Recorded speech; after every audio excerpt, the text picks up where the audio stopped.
is suing the president, and on what grounds? Okay, so we've got a whole bunch of states that we'll get into, and 2 small businesses. And okay, good morning, everybody. Almost lunchtime. Well, sorry about yesterday. I had a heartburn. I ate something with this pizza thing I made. Get the heartburn killing me.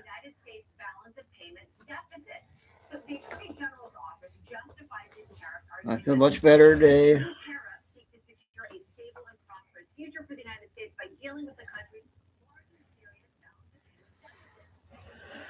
And I'm going to try to cut my time down. Talking to Kay yesterday, and I don't want to go more than 2.5. So I'll try to do 2.5, but I don't want to go further than 2.5. But I'll do 2 shows.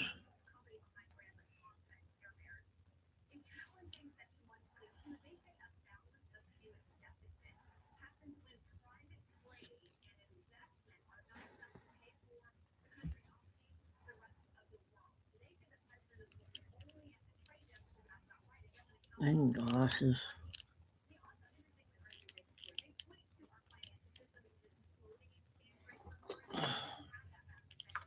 Try the other one.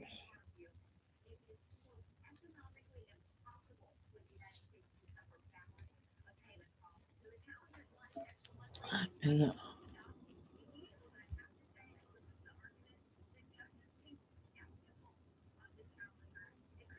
Oh, apples? Okay.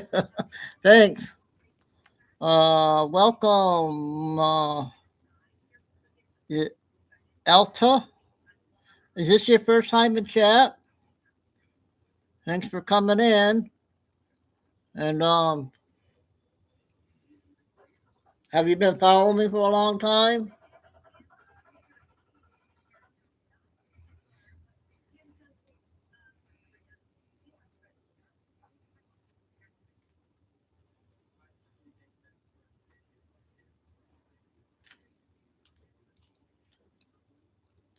The other ones.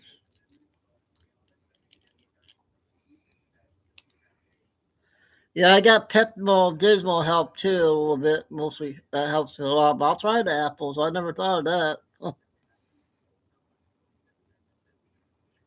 Okay, right. Thanks. Yep. I can't remember what state you were from, but I like to ask where people are from. Hey Lucy, busy day yesterday. I got sick. I had that pizza I made up with the heartburn, so I cut the second show short.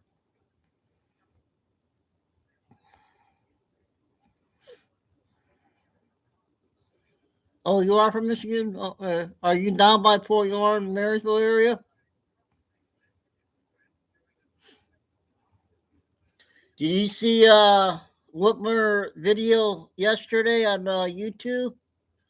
Whitmer was on, and everybody, this springtime, everybody caution on the roads. They're getting the highways. They'll be doing construction. Oh.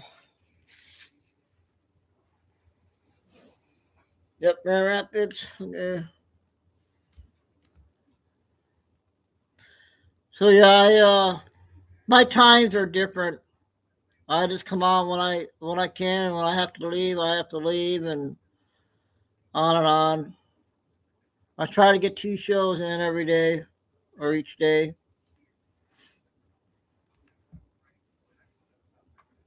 So Lucy, what's Fetterman doing lately? You been seeing some of his clips on TikTok?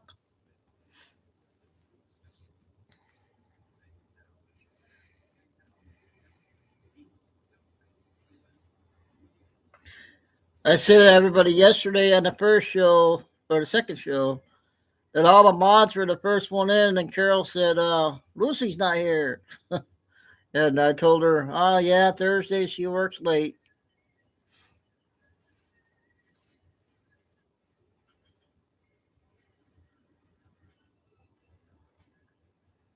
Oh, yeah, Fetterman that was on a video there. I think he had it on YouTube also. Yep, you work all during the day. I think you do, right? During the day.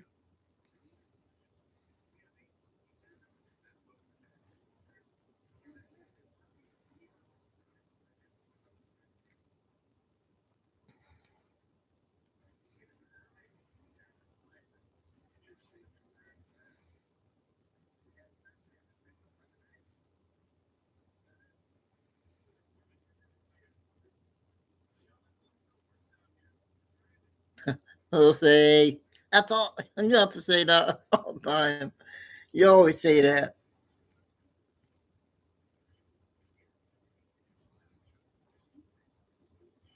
So, did you get any snow lately, Lucy? Uh-huh. We're getting a lot of rain. No.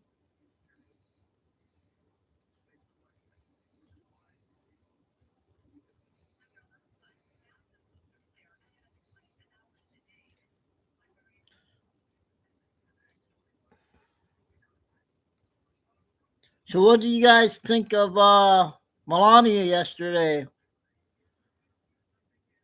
Is that to wake people up, you think? What she said yesterday?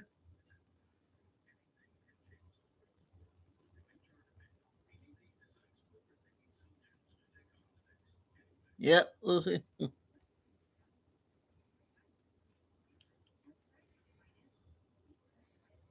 We do got a Billy Bean out. She came out a little bit ago. Her first one's 24. I'm gonna try not to go do the hour videos no more. Those are too long. I'm gonna stick with the 15, 20-minute ones and a few 30-minute ones, but not too many of the 30.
And we'll wait another minute or so and get started.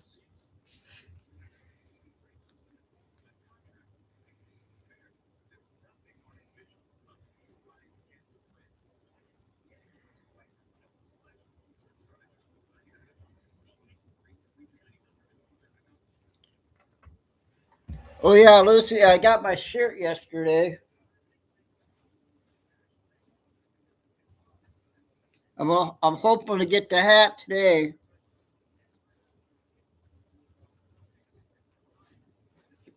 Also, did you get your shirt? Yeah.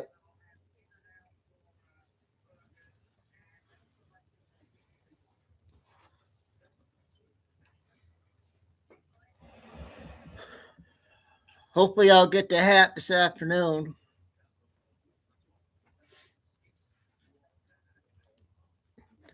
I don't think the Red Wings are going to get into the playoffs again. That's 10 years in a row.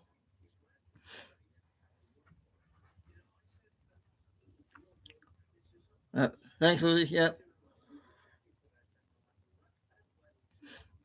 Hopefully, I like to get the hat, so I got the hat and shirt. So I'm hoping to get that today.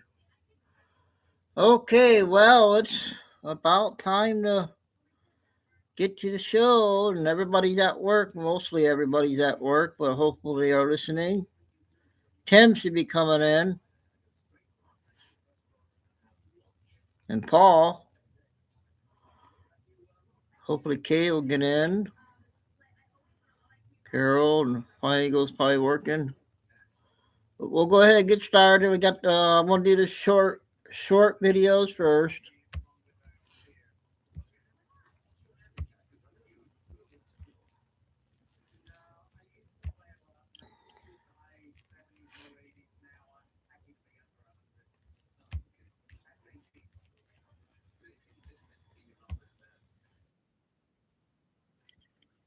Three minutes. The CIA classified Chan Thomas's The Adam and Eve Story. Now, if you look at the declassified version today, it looks like a harmless book about geology. But if you look at the original page count compared to the released page count, 50 pages are missing. 50 pages of math, coordinates, and timelines. Why? Because Chan Thomas wasn't just a geologist. He was a frequency analyst. He proposed that the Earth's poles don't just flip slowly over millions of years. He argued that every 6,500 years, the Earth's crust loses its grip on the core, a process called lithospheric displacement. Imagine the planet as an orange. The core is the fruit. The crust is the peel. Usually, they move together. But during a magnetic decoupling, like the one we are seeing right now in the Atlantic, the glue fails. The peel slips. In less than 24 hours, the Earth's surface shifts 90 degrees. The agency sanitized the book because Thomas had calculated the next shock. He had identified the 2020 to 2026 window as the moment the magnetism would hit the critical low, the point where the glue finally gives way. But there's a deeper horror here. The shock isn't just a flood or a windstorm. It's a total electromagnetic reset. Every piece of technology, every memory stored in a silicon chip, every anchor of our modern world is wiped clean. And this is where the CIA's panic becomes personal for you. Because as the field drops, the shield that keeps our consciousness trapped in this 3D reality is also failing. People are starting to remember things they shouldn't. Past lives, future events, other versions of themselves. Have you noticed the noise lately? The feeling that the world is becoming more transparent. That the news feels like a bad script and the people around you are acting like NPCs. That isn't a mental health crisis. It's the decoupling.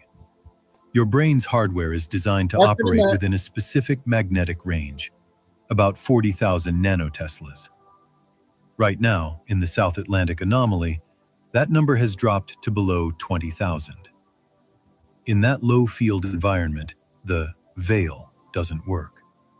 The human brain begins to perceive the fourth and fifth dimensions. The CIA knew that when the field hits zero, the moment of the 90-degree shift, the human race would either ascend or collapse, depending on their internal frequency. They censored the Adam and Eve story because they didn't want you to know that the end of the world is actually a jailbreak. So how was that one?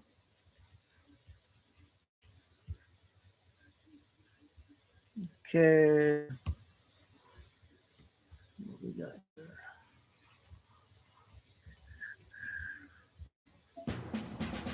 Over the last few weeks, something was made clear. When the United States needed alignment, Britain stepped back. The Prime Minister said it himself, "This is not our war. We act in our national interests." Not complicated, not emotional, just honest. And once you see that, you start to understand history a little differently.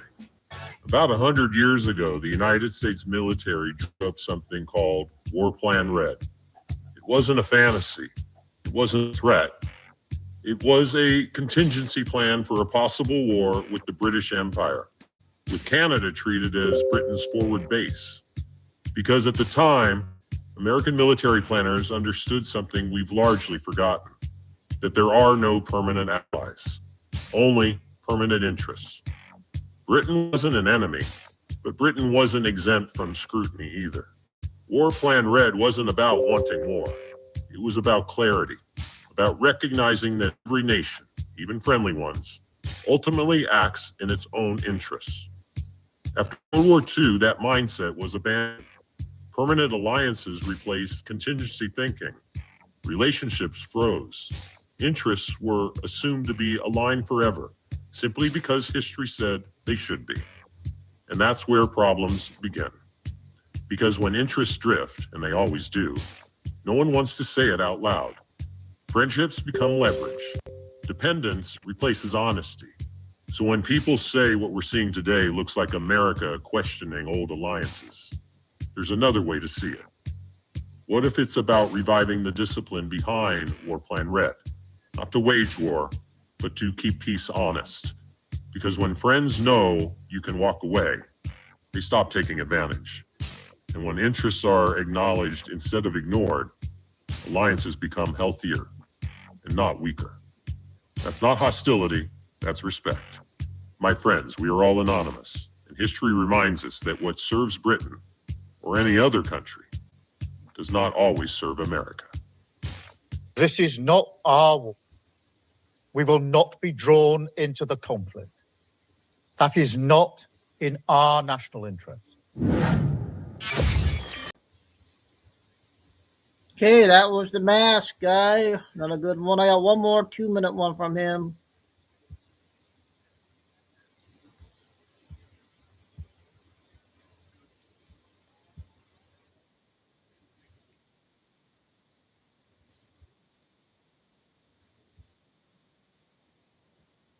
Bias. Instead of asking what is the truth, people ask what evidence supports what I already believe. And then they ignore everything else. Intelligence agencies actually train analysts to avoid this trap because it leads to catastrophic mistakes. One of the tools they use is called competing hypothesis. Instead of trying to prove their theory correct, analysts try to prove it wrong. They actively search for evidence that contradicts their own conclusions. Why? Because reality is almost never simple. Geopolitics rarely has a single cause. Multiple motivations can exist at the same time. Economic interests, strategic interests, alliances, ideology. Sometimes an action that benefits one country may also benefit another. But when commentators become emotionally attached to a narrative, everything starts to look like proof of that narrative. Complex global events get reduced to bumper sticker explanations. So here is a simple caution. If you are listening to a voice you have trusted for years, and suddenly that voice stops questioning other possibilities, be careful. Because when someone claims to already have all the answers, you may no longer be hearing analysis. You may be hearing advocacy. The search for truth requires something harder. Curiosity, humility, and the willingness to question even the stories we want to believe, including our own. My friends, we are all anonymous. Remember, question every narrative, especially the ones you agree with. Because in the search for truth, the most dangerous words are, I already know the answer. Yeah, to the CIA or whatever. And I'm like, well, that's no, untrue. It was in March of this year. Oh, you're from a CIA family. Well, yeah, obviously my father worked in conjunction with CIA. I mean, again, I grew up around this stuff, but, and I tried to join the CIA.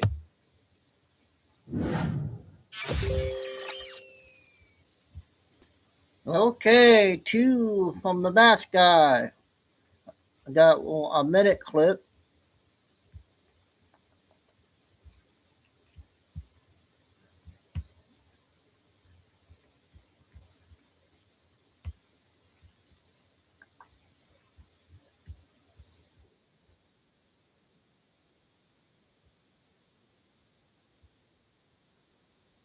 The single heartbeat of one person, friend, or foe from 40 miles away.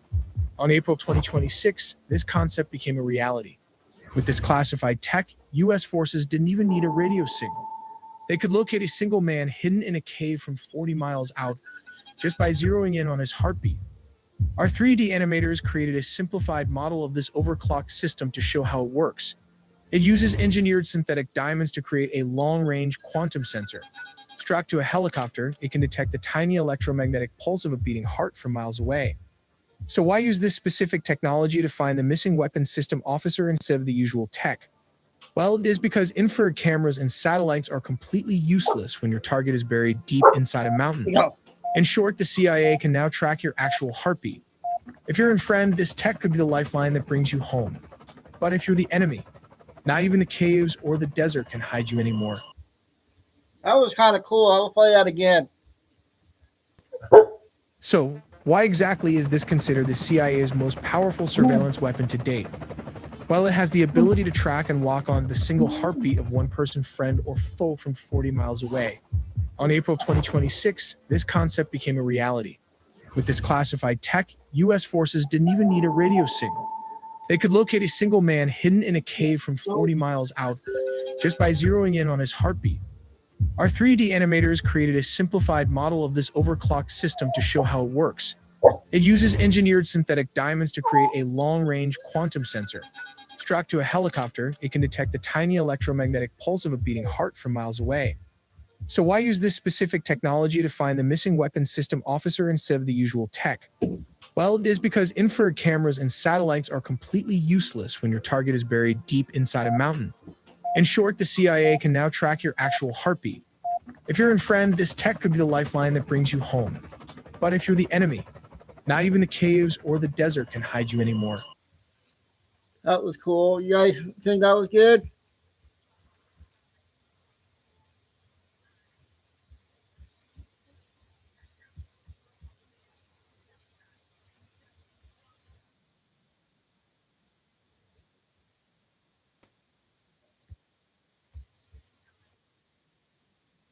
Now he wears them everywhere. Meet mesh irons. This is The Wire for 2300 Zulu, April 9th, 2026. Precedence is routine. Information cutoff is 2200. Bottom line up front. Iran confirms mines laid in Strait of Hormuz. Merchant vessels remain hesitant to transit strait. Army deployed in Ireland to clear fuel crisis protesters from roadways as demonstrations sweep the nation. Beginning with international events, in the Middle East, around the region, missile and drone attacks in GCC states have ceased, with the UAE confirming that this was the first day where no munitions were fired at them from Iran. Last night, Iranian forces effectively closed the strait again, as indicated by recordings of radio transmissions from the Iranians warning tanker crews against attempting to transit the waterway without their permission. In the Strait of Hormuz this morning, IRGCN forces published a nautical chart outlining the area in the strait where they have laid naval mines. The number of mines laid remains unknown, and this document is the first acknowledgement that mine-laying operations have been carried out within the strait. In Ireland, over the past few days, protests related to the ongoing fuel crisis have been growing. These protests have largely taken the form of farmers and delivery drivers parking their vehicles on roadways and tram lines to block the passage of other vehicles. This morning, Prime Minister Michael Martin confirmed that the Irish Army is being deployed throughout the nation to remove the protesters' vehicles from the roadways.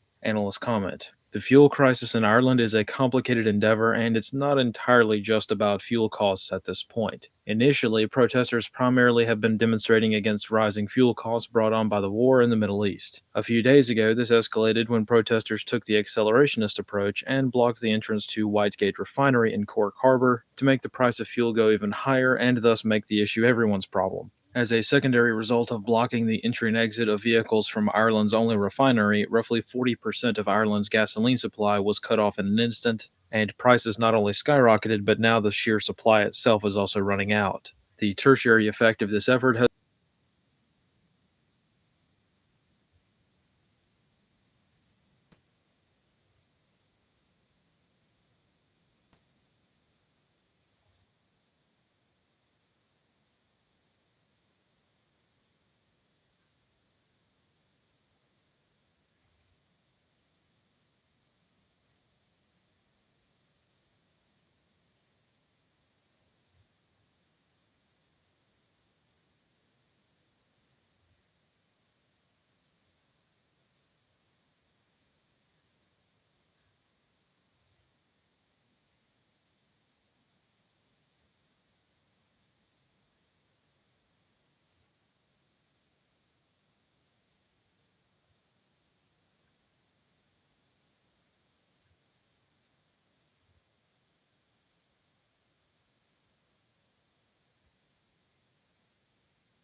Okay, that was a wire from yesterday. The next three is the Minnesota lady has 3 different types of short clip ones, 3 minutes, talking about something else.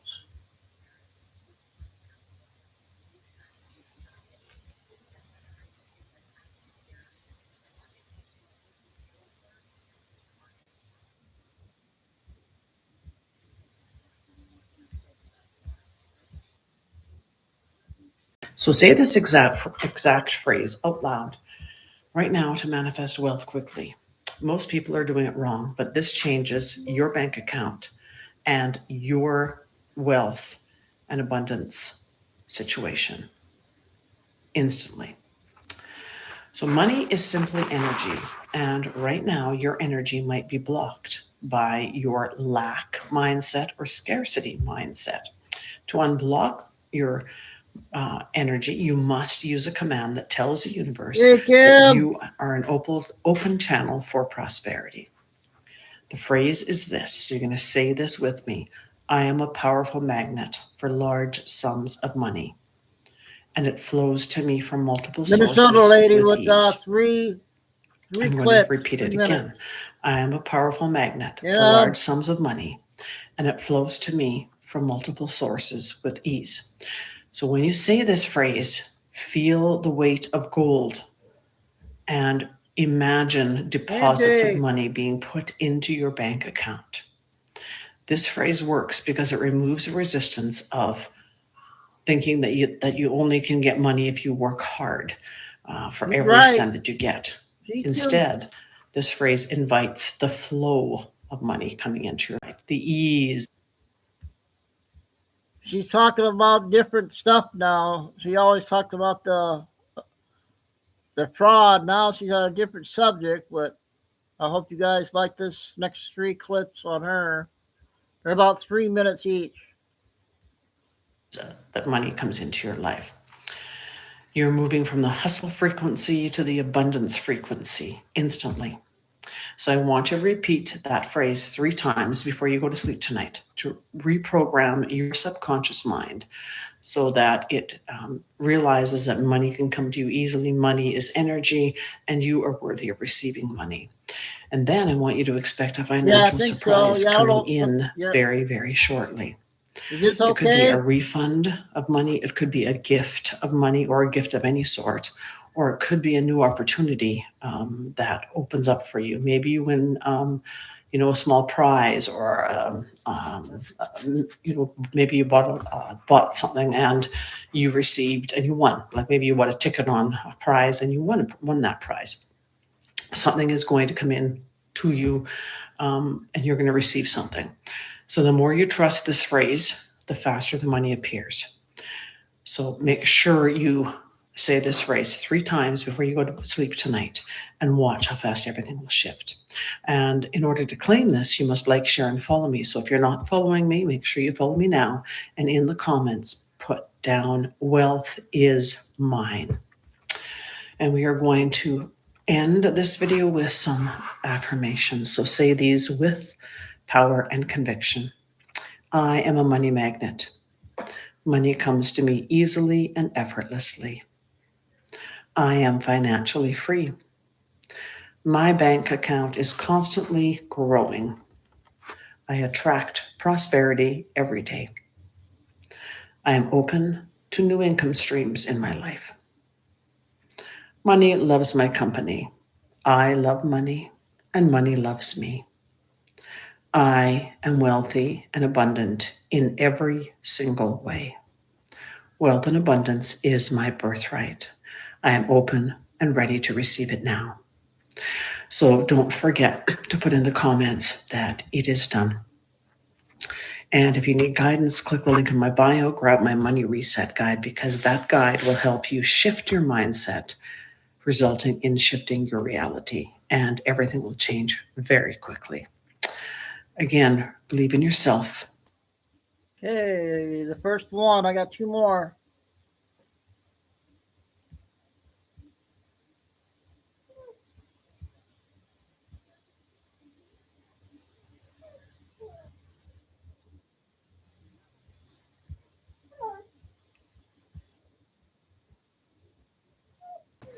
So say this exact phrase out loud right now to manifest wealth quickly.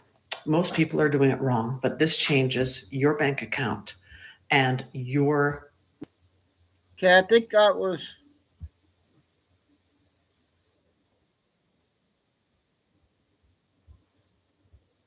I think this is a different one, Angie. I think there's 3 of them I had.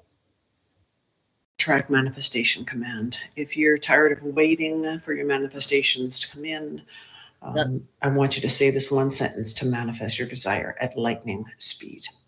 Sometimes the universe waits for you to give a clear, authoritative command before it moves the mountains in your way.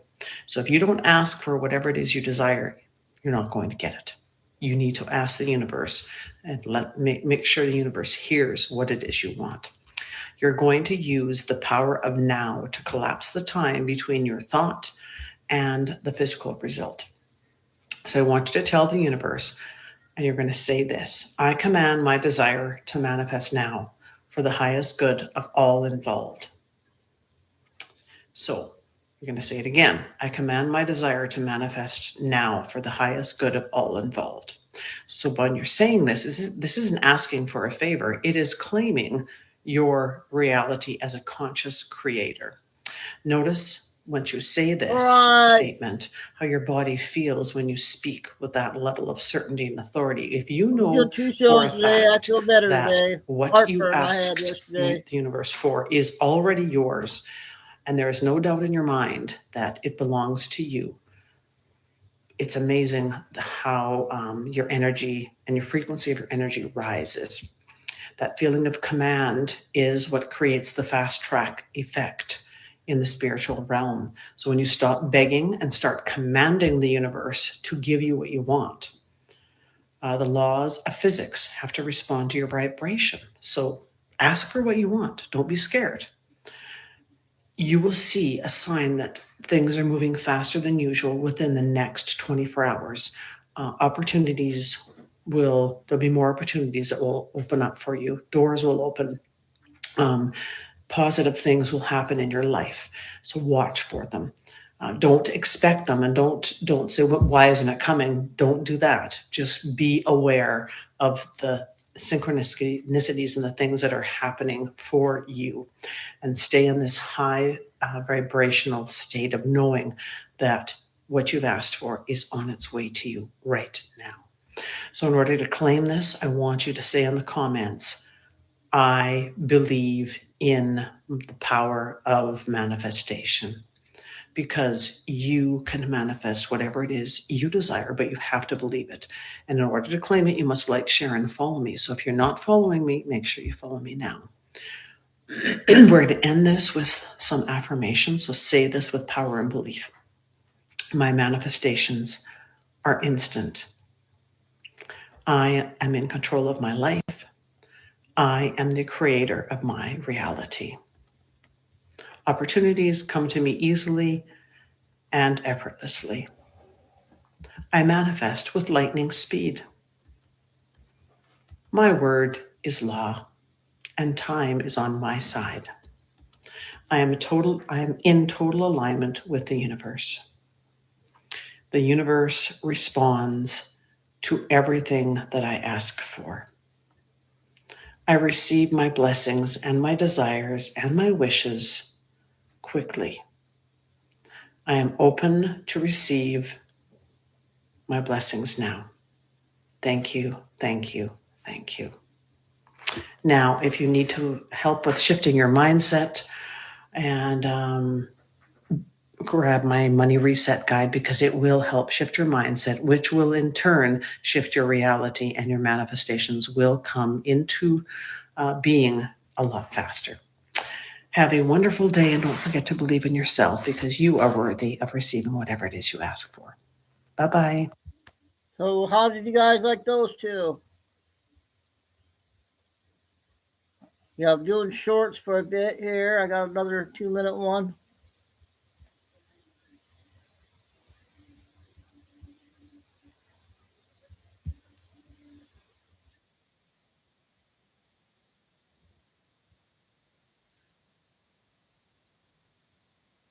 launched Operation Epic Fury and embarked on a mission of profound consequence. We set out to dismantle the Iranian regime's ability to project power beyond its own borders, and we clearly accomplished this task. Iran has suffered a generational military defeat. The United States and Israel systematically destroyed Iran's ability to conduct large-scale military operations for years to come. Iran's conventional military capability, built over 40 years at the cost of billions of dollars, has been eliminated. As the president expressed earlier this week, our core strategic military objectives have been achieved after destroying Iran's missile, drone, and naval capabilities and their defensive industrial base.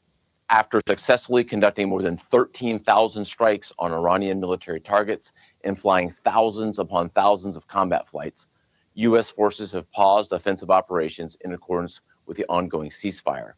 However, we remain present. We remain vigilant, and we remain ready if called. We also continue to stand shoulder to shoulder with our regional partners in maintaining the most sophisticated and largest active air defense umbrella in the world. At the beginning of this campaign, I sent a letter to the force expressing my expectations, and our extraordinary warfighters exceeded each and every one of them. So to all our soldiers, sailors, Marines, airmen, guardians, and Coast Guardsmen operating forward, you represent the strongest, most lethal military the world has ever known. In less than 40 days, you destroyed the military that Iran built for over 40 years. Your courage, grit, and ingenuity have served America extremely well. Finally, I want to close by remembering and honoring our 13 fallen warriors who made the ultimate sacrifice during Operation Epic Fury. We continue to hold their memories and their families, their friends, and their teammates in our prayers. Their selfless service and dedication will always be remembered as future generations follow their example and carry forward their legacy. Our men and women in uniform represent the best of America. I just could not be prouder and more humbled to serve with them, and I know the American people share that same pride. So to our warriors, stay sharp, remain resolved, and continue to take care of one another. Thanks so much, and Godspeed. Okay.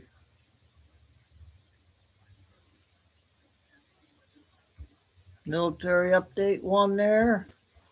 I think I got a 4-minute Trish video.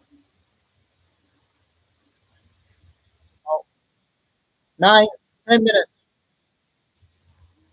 This one's 10 minutes.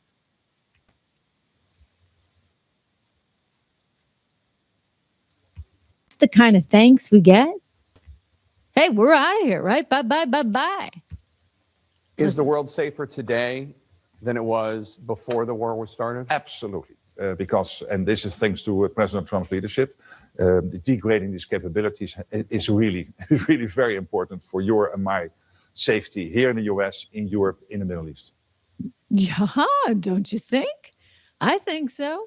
Indeed, I think so. Here's the story in the Daily Mail here in the UK where I am. Trump demands NATO sends warships to take on Iran or lose U.S. support for good. So it looks like he's saying, hey, if you can come to the table, maybe we're willing to consider this. But if you don't, that little Ukraine war thing that you got going on with Russia? We don't need it. No, we don't need it. We don't need to keep spending this money that we don't really have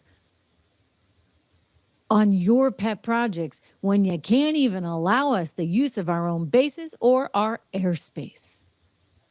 And he's going down the list. He's taking names. He's checking them twice. He's going down the list. And I'm telling you, Spain, you're in trouble. A lot of trouble. Here's the article. Again, my reporting was days ahead of this, but whatever. I guess it's official now that the Wall Street Journal has it. Trump team explores punishment for NATO countries that didn't support Iran war.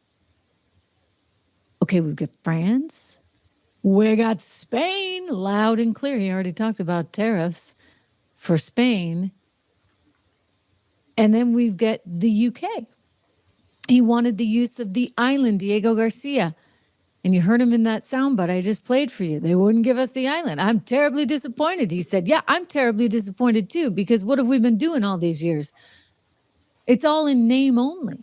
I mean, I get it. You expect us to protect the world, right? Well, we're trying to protect the world, and then we can't even use the bases that we've built up, nor even the airspaces in our own allies. That doesn't make any sense. Here again is the Wall Street Journal reporting that the Trump administration is indeed considering pulling out of NATO, removing U.S. troops from NATO countries unhelpful to the U.S. during the Iran war. The proposal, according to the Wall Street Journal, would station troops in supportive nations like Poland and Romania, potentially closing a U.S. base in Spain or Germany. I got 2 U.S. bases I want to talk to you about in Spain and Germany. Well, 2 in Spain for sure.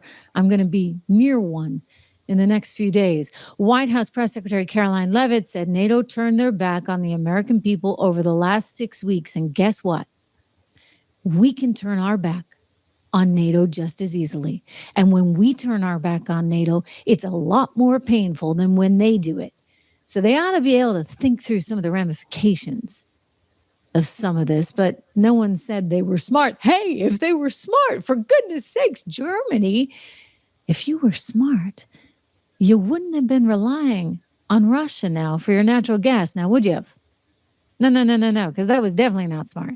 And hey, Germany, if you were smart, you would not have been relying on bringing in all those immigrants from Syria. No, you definitely are not smart. I mean, you consider what's going on in Germany right now and the population disaster. It is not working for them, not working indeed. Okay, let's take a look. Most resistant NATO member, Spain. Okay, refused U.S. ability to jointly operate those bases in Rota and Morón. Okay, Morón. I'm saying it with my Spanish accent, but if we want to say it in English, it's moron. With Purdue Global, education fits your life, however it looks. So being a mom and a student would look like listening to kind of fitting under the circumstances. I mean, look, I like Spain, and I will be near these bases in a couple of days. All right. I like Spain, but they have been very, very, very poorly guided on this one. Closed Spanish airspace to U.S. planes tied to Iran operations. They called the war illegal and unjustifiable. For goodness sake, Spain, what are you thinking? I mean, you are part of NATO, for goodness sakes.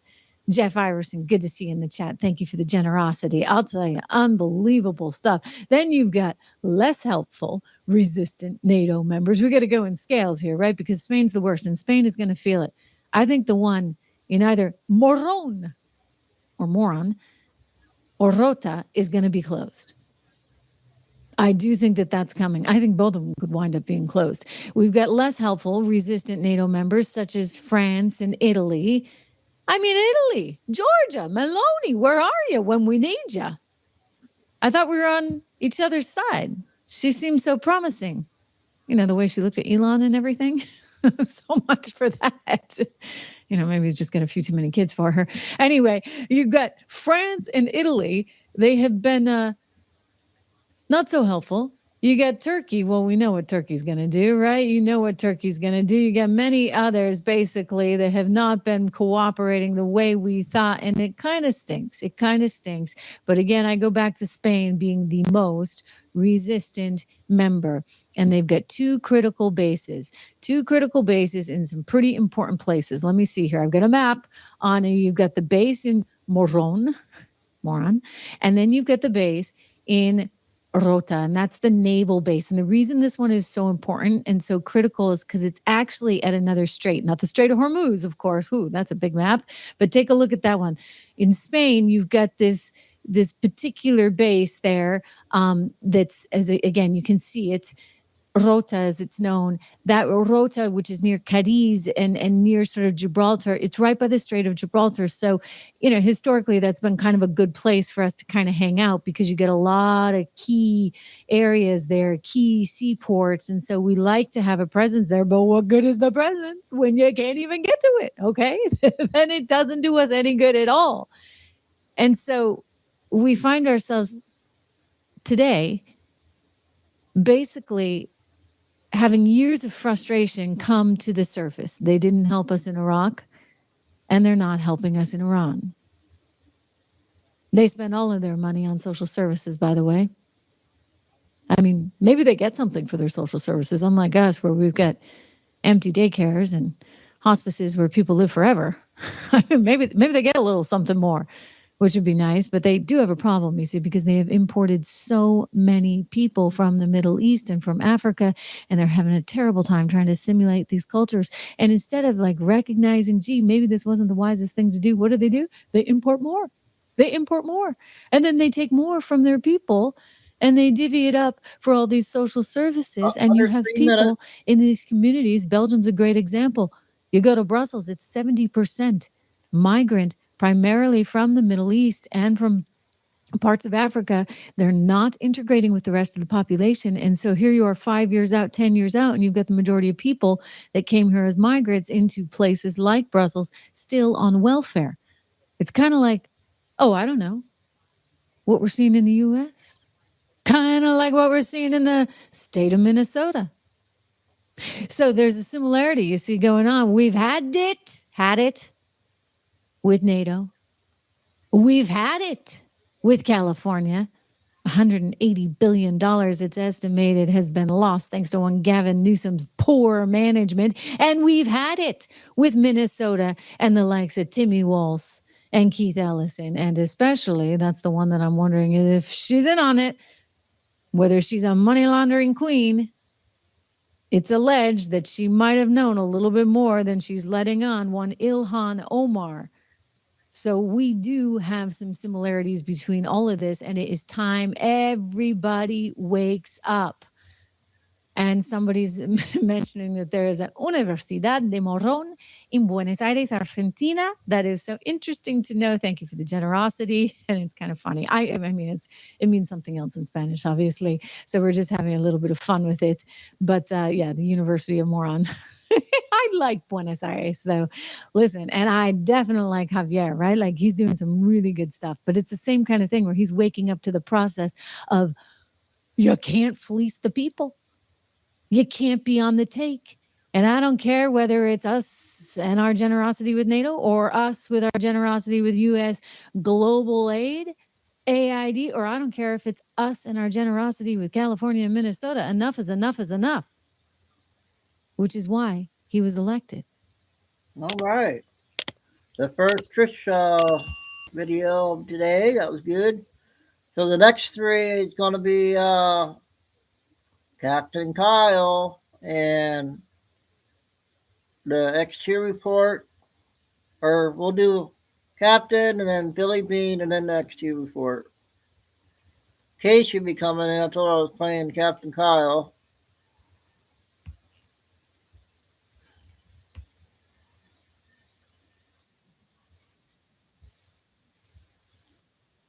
$20 minutes on this one. It is, because I don't really care. But just trying to put some sense to all this craziness that's going on. You have to understand that Donald Trump is playing all of these people like a freaking fiddle. And the military are completely in control. And I told you guys months and months ago that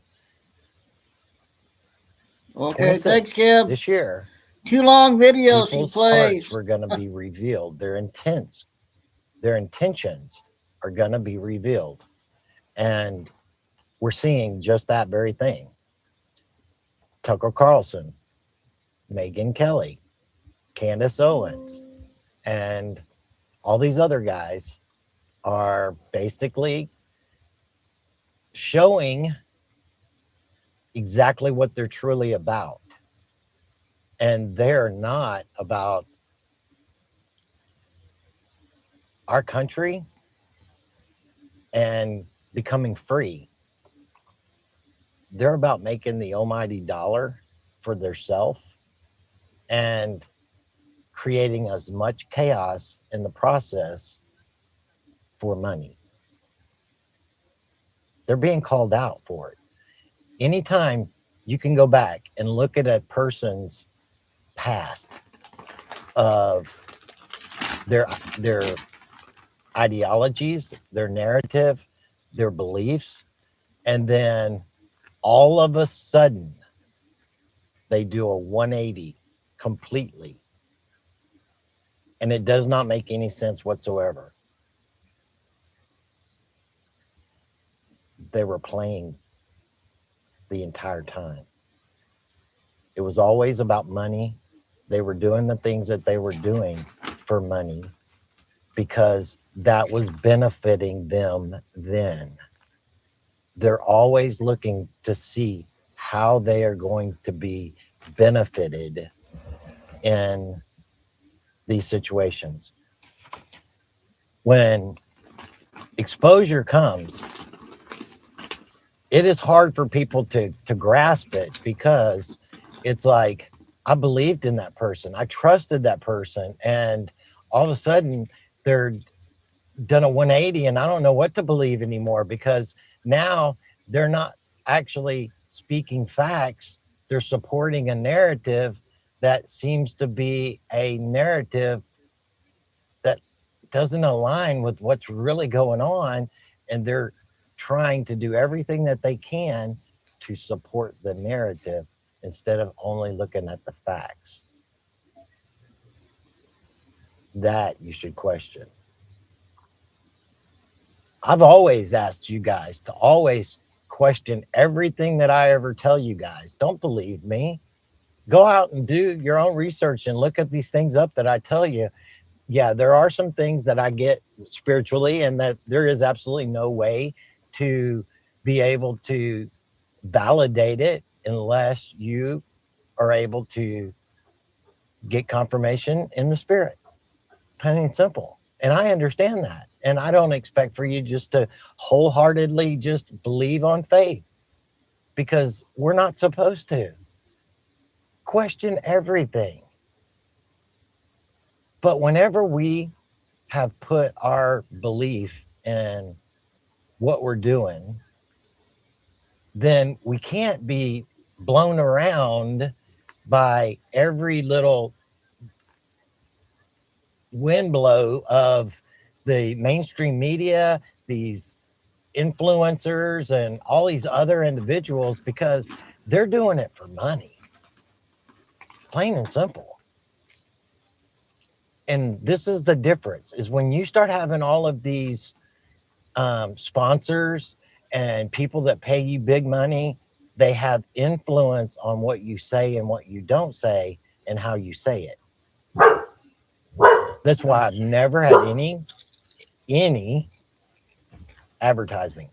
None. Zero. I get asked all the time about having advertisers and sponsors. And you can ask Kelly. They have asked me for years. Zero. None.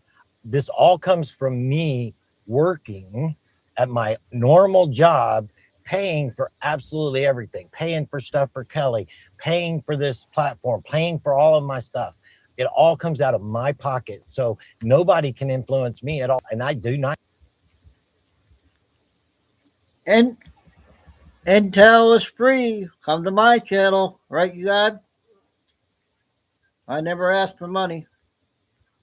People want to know how I can donate to my channel, but I never had asked to pay for my channel. I care whether somebody likes what I say or don't like what I say. But the thing is that my story has always been the same, because I look at things the way that they are being presented, and I take them and then I research what they're about, what's actually happening, the underlying causes and effects that are actually playing out. And Trump is a master at the art of war. And that's exactly what he's doing. He is basically negotiating from a position of strength. He never once said he was going to go nuclear. And then you have Tucker Carlson and all them trying to tell our military to basically disobey a direct order from the commander in chief, that will get somebody thrown in prison. Leavenworth. And it's like you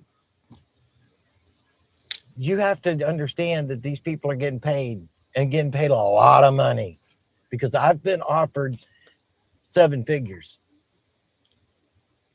and I don't need their money. I don't want their money. So when you listen to somebody give you information, see if it's being influenced. I heard something about that. Then I think I heard Dick Shirley shout out to Marjorie Taylor Greene too. Do you guys hear that one? I'll see if I can find what was that on. That must have been on Doug's video, right, Kim?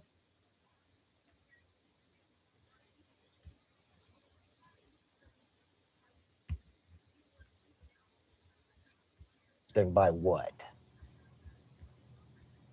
It might be cautious about why all of a sudden all of these influencers all of a sudden got on this bandwagon and did a 180 all at the same time. I would say some pretty serious money was involved. And the thing is that Trump has always known this about these people. The military knows this about these people. Intelligence knows everything about all of us and what we do. We can't hide absolutely nothing. And when they're using Palantir and the quantum AI and gathering everything digital, and everything that we do is brought through that system, absolutely everything. And so you don't think that they know? When they say they have it all, they got it all.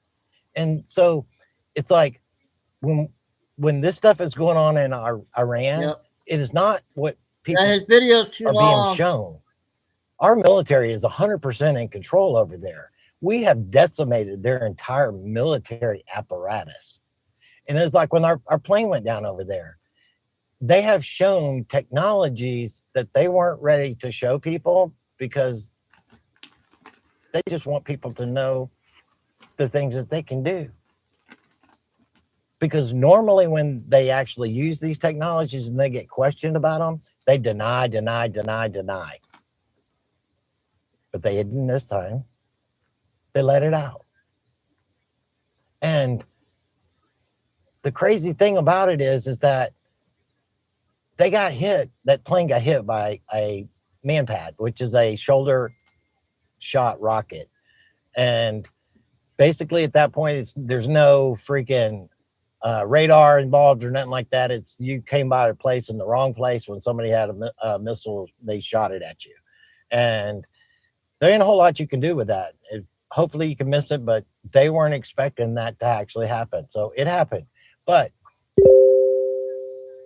they were completely dominant in going over there and taking care of business. And when Trump made this hard line, that's exactly what it was. It was a hard line. And he was basically negotiating from strength with terrorists, because you can look at what they're doing. They're using cluster ammunitions on civilian populations, and they're targeting every one of their neighbors. So if they actually began to get better technology, better weapons, or nuclear capability, these people would have used it. They are nothing more than the terrorist organization that the British Empire actually stuck in place to basically control the markets with terroristic acts since the end of the 70s. This is a war that started 47 years ago, but it's being ended right now. It's not a new war. And then when they're talking about, when he talks about annihilating a civilization, he's talking specifically about annihilating the IRGC, not the Iranian people. Because the Iranian people know he is there to take them completely out, no matter what he has to do, because they're not being able to have electricity. They can't hit the streets. They can't go and enjoy their lives. They can't do a damn thing because it's all being used by the terrorist organization. Absolutely everything. It's all funding them. Kay's listening. The people of that country are willing to go through hell and high water to get their freedom back. And Donald Trump and our military are giving them the opportunity to have that. But that's not the reason we're there.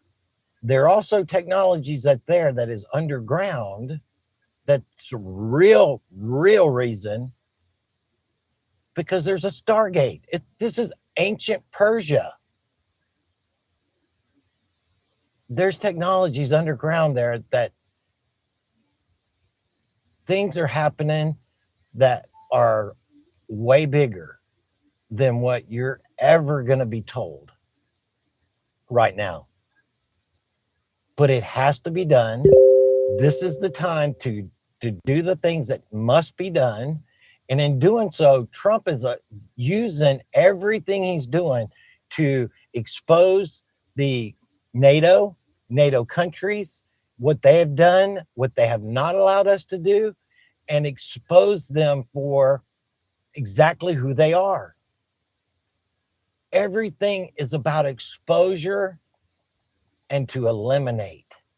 This year, it's all being exposed. It's all being taken down. And in the process, there is going to be destruction involved in it. We are going to rebuild this world, but to do so, we must tear down the old guard that has entrenched itself everywhere.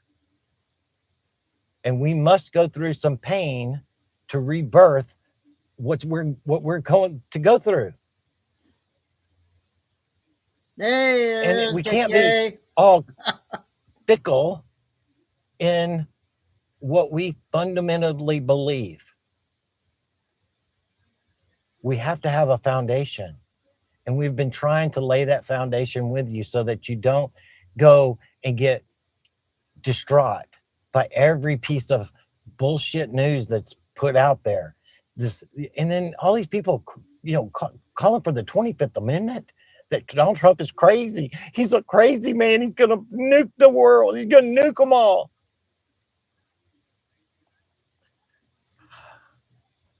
Those are fucking retards. Every single one of them. They know exactly what they're doing. And they're playing on the emotions and the fears of the people. Don't fall into that noise. We are winning some big time every freaking where. But to do so, we're going to have to go through some difficult times. You are in the trenches of this war that we have been living behind the scenes. Now is coming to the public space. And when it comes into the public space, there's going to be sacrifice that is expected for each and every one of us, and to stand for our freedom and our belief system cannot be fickle. It can't be all wishy-washy. God is in control 1,000%. And if you put your trust in that alone, none of this bothers you, because God is behind exactly what's going on. Evil is being eradicated. The old system of control, manipulation, and slavery, because we've all been slaves to it, is all being removed. It's being cut out. Just like that Iranian said on the channel earlier about going through a surgery. We are going through surgery to remove the cancer. And in doing so, you're going to go through some pain. We're going through some pain. We all asked for this to be made public because we wanted to see it. We wanted to see what's going on. Well, this is what's going on, and it is being made public, and it is going to get worse before it gets better. And if you listen to these influencers and the media and the people that are out there that are not giving you the true story, then you're going to get caught up in it, and you were never meant to. This is to break the programming of the people still asleep, to wake them the fuck up, plain and simple. I told you a long time ago, all these people were going to turn on Trump. Yep. They are. MAGA, turn on Trump. The Democrats, turn on Trump. People that were in the middle, turn on Trump.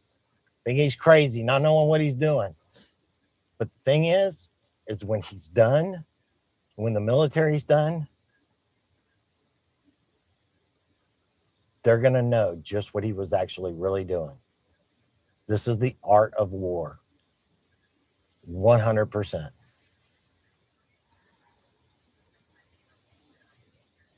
We believed we put this person in that position to do exactly what he's doing. He's not crazy. He is absolute genius. And he's playing these individuals to expose them for who they truly are. And you're getting to see it. They're exposing themselves. Donald Trump is the hammer, and he is taking it to all these nails everywhere because he's breaking all of these old systems. He is a bringer of destruction. The old guard is being destroyed.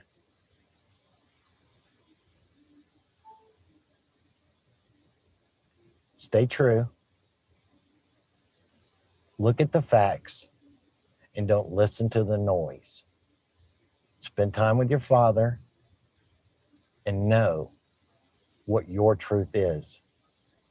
Because if it's your truth, then none of this other stuff matters. Because people can't sway me from what I believe. And then I don't look to stuff to validate my beliefs. I look at the facts of what are actually there. That influences how I believe. So, stand true. Know God is in control, and it will get better. And when it does, it's going to get better really fast, but we're going to go through some dark times here ahead. And I'm saying really dark times. So, everything's got to be exposed. Real. Everything. Medical, financial,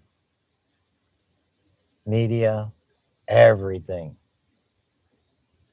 How many people out there don't know crap that you know?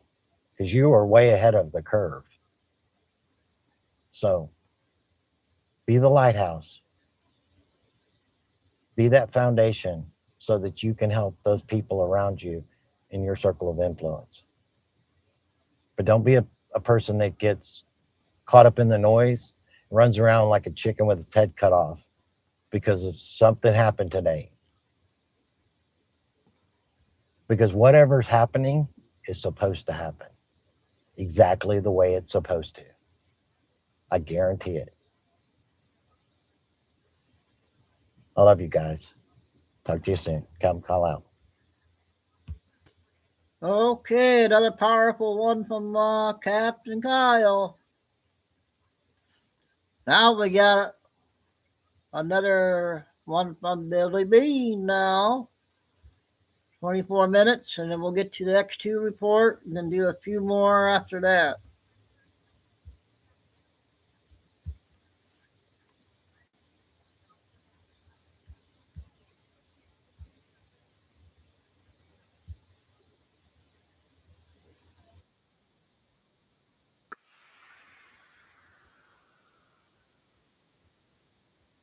Do you know when the hug is done? You just feel it. This is one for the ages. Project Hail Mary, rated PG-13. When you're the swim, soccer, dance mom, Meyer Pickup has you covered. Welcome to Truth by Billy Bean. Today's date, March 10, time in Texas about 8 a.m.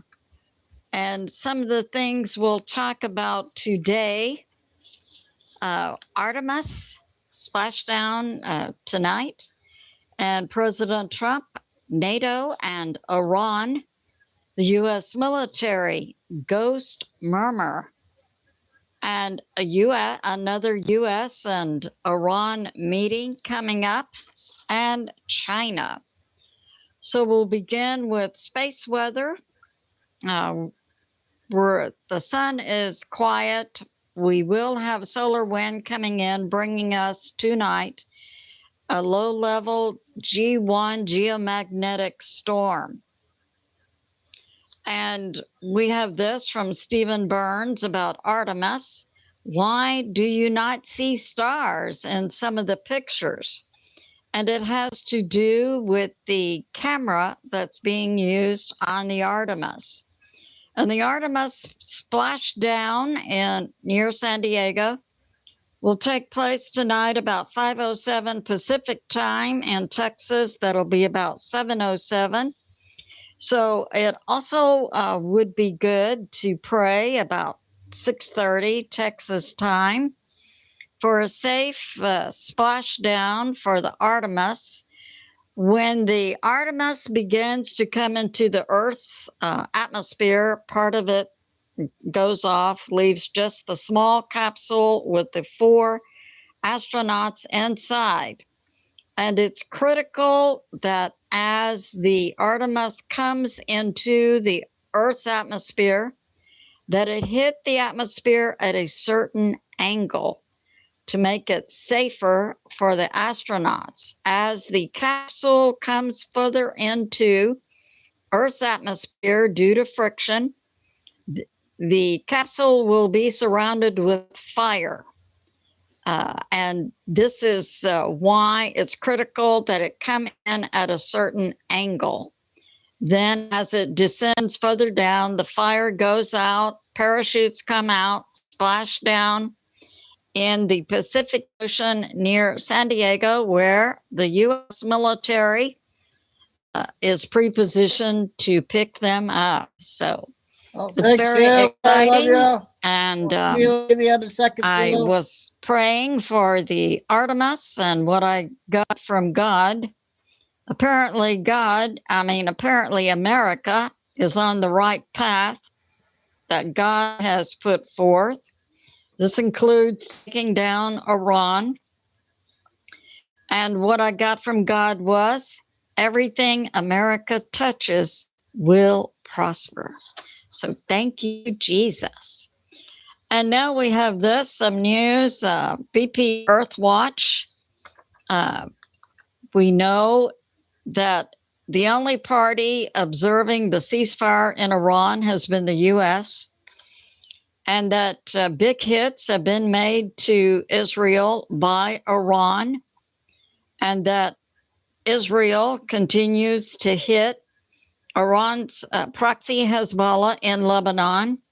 Now, next week, we have Benjamin Netanyahu, or his designate, and the president of Lebanon coming to the White House to discuss peace talks between Israel and Lebanon, and also to discuss Israel and Lebanon disarming Hezbollah. So that's going on. We have some news about China. China currently has 3 Chinese vessels waiting in the Strait of Hormuz, waiting for an okay from Iran to go or exit the Strait of Hormuz. And we have from Monkey Works, economists are putting out that if Iran goes on another month, if the Strait of Hormuz is closed for another month, this will take the Brent price of a barrel of oil to $100 for all of 2026. And we have this from Fox. So Mark Rutte, he's Secretary General of NATO, visited with President Trump Wednesday and Thursday. We understand it was a very contentious meeting on the part of President Trump, who it sounds like was tongue-lashing NATO.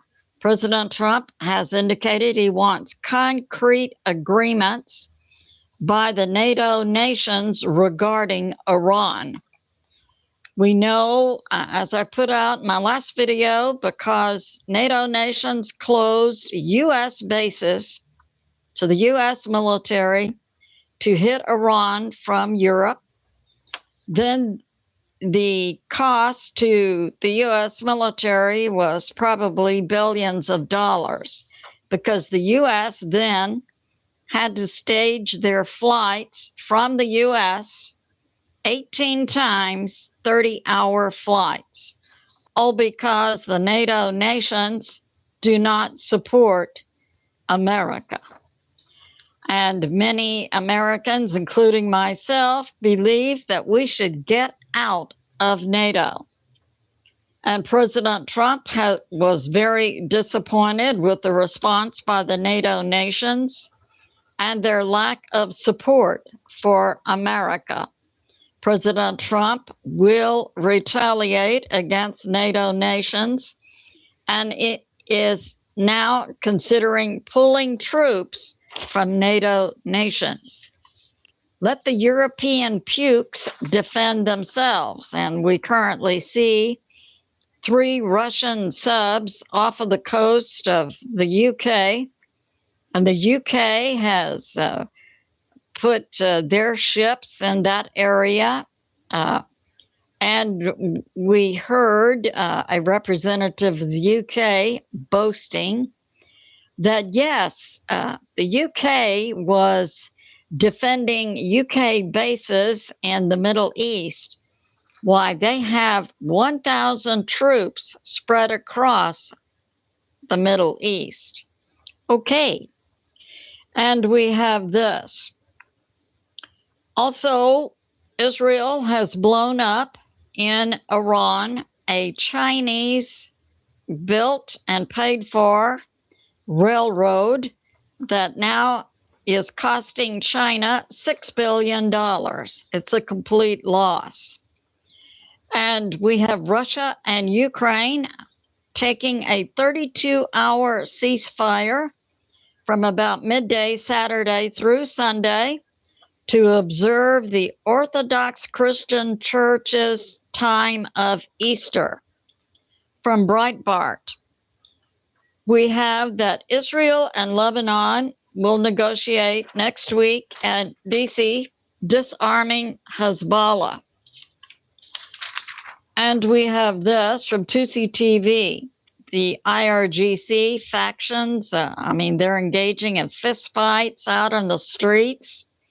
There are many groups, different groups inside Iran, factions of the IRGC, factions of the Iranian government, and it's really unknown who is in charge of Iran. And there is to be a Pakistan meeting Saturday.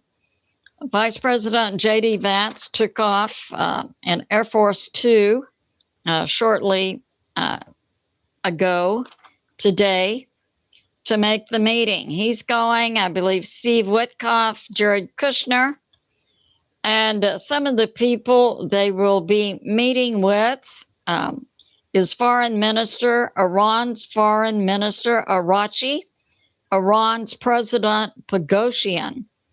However, I have not seen any demonstration that Arachi nor Pagosian are in charge of Iran. So that's going on. And we have this.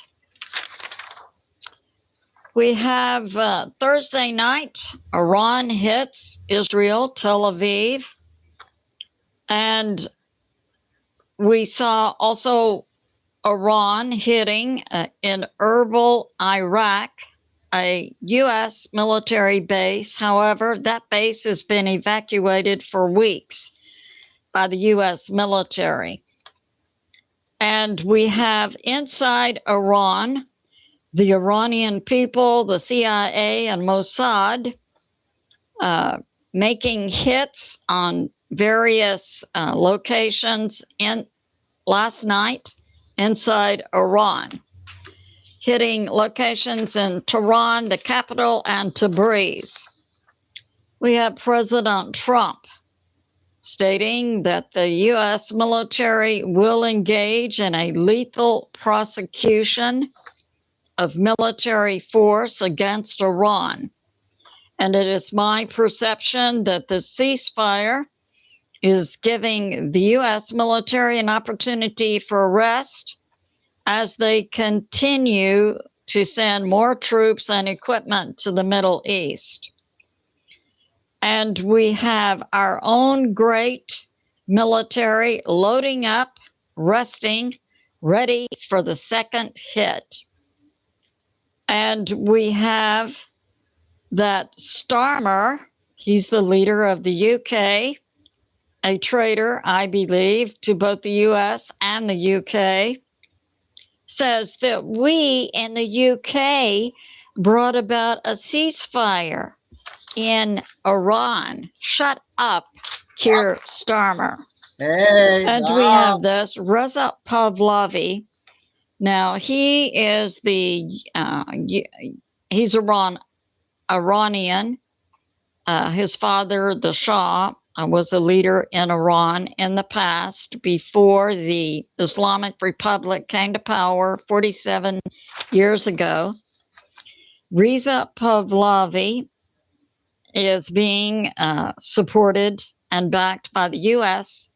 to head up a transitional government in Iran until measures can be in place for the Iranian people to actually vote in their own leaders.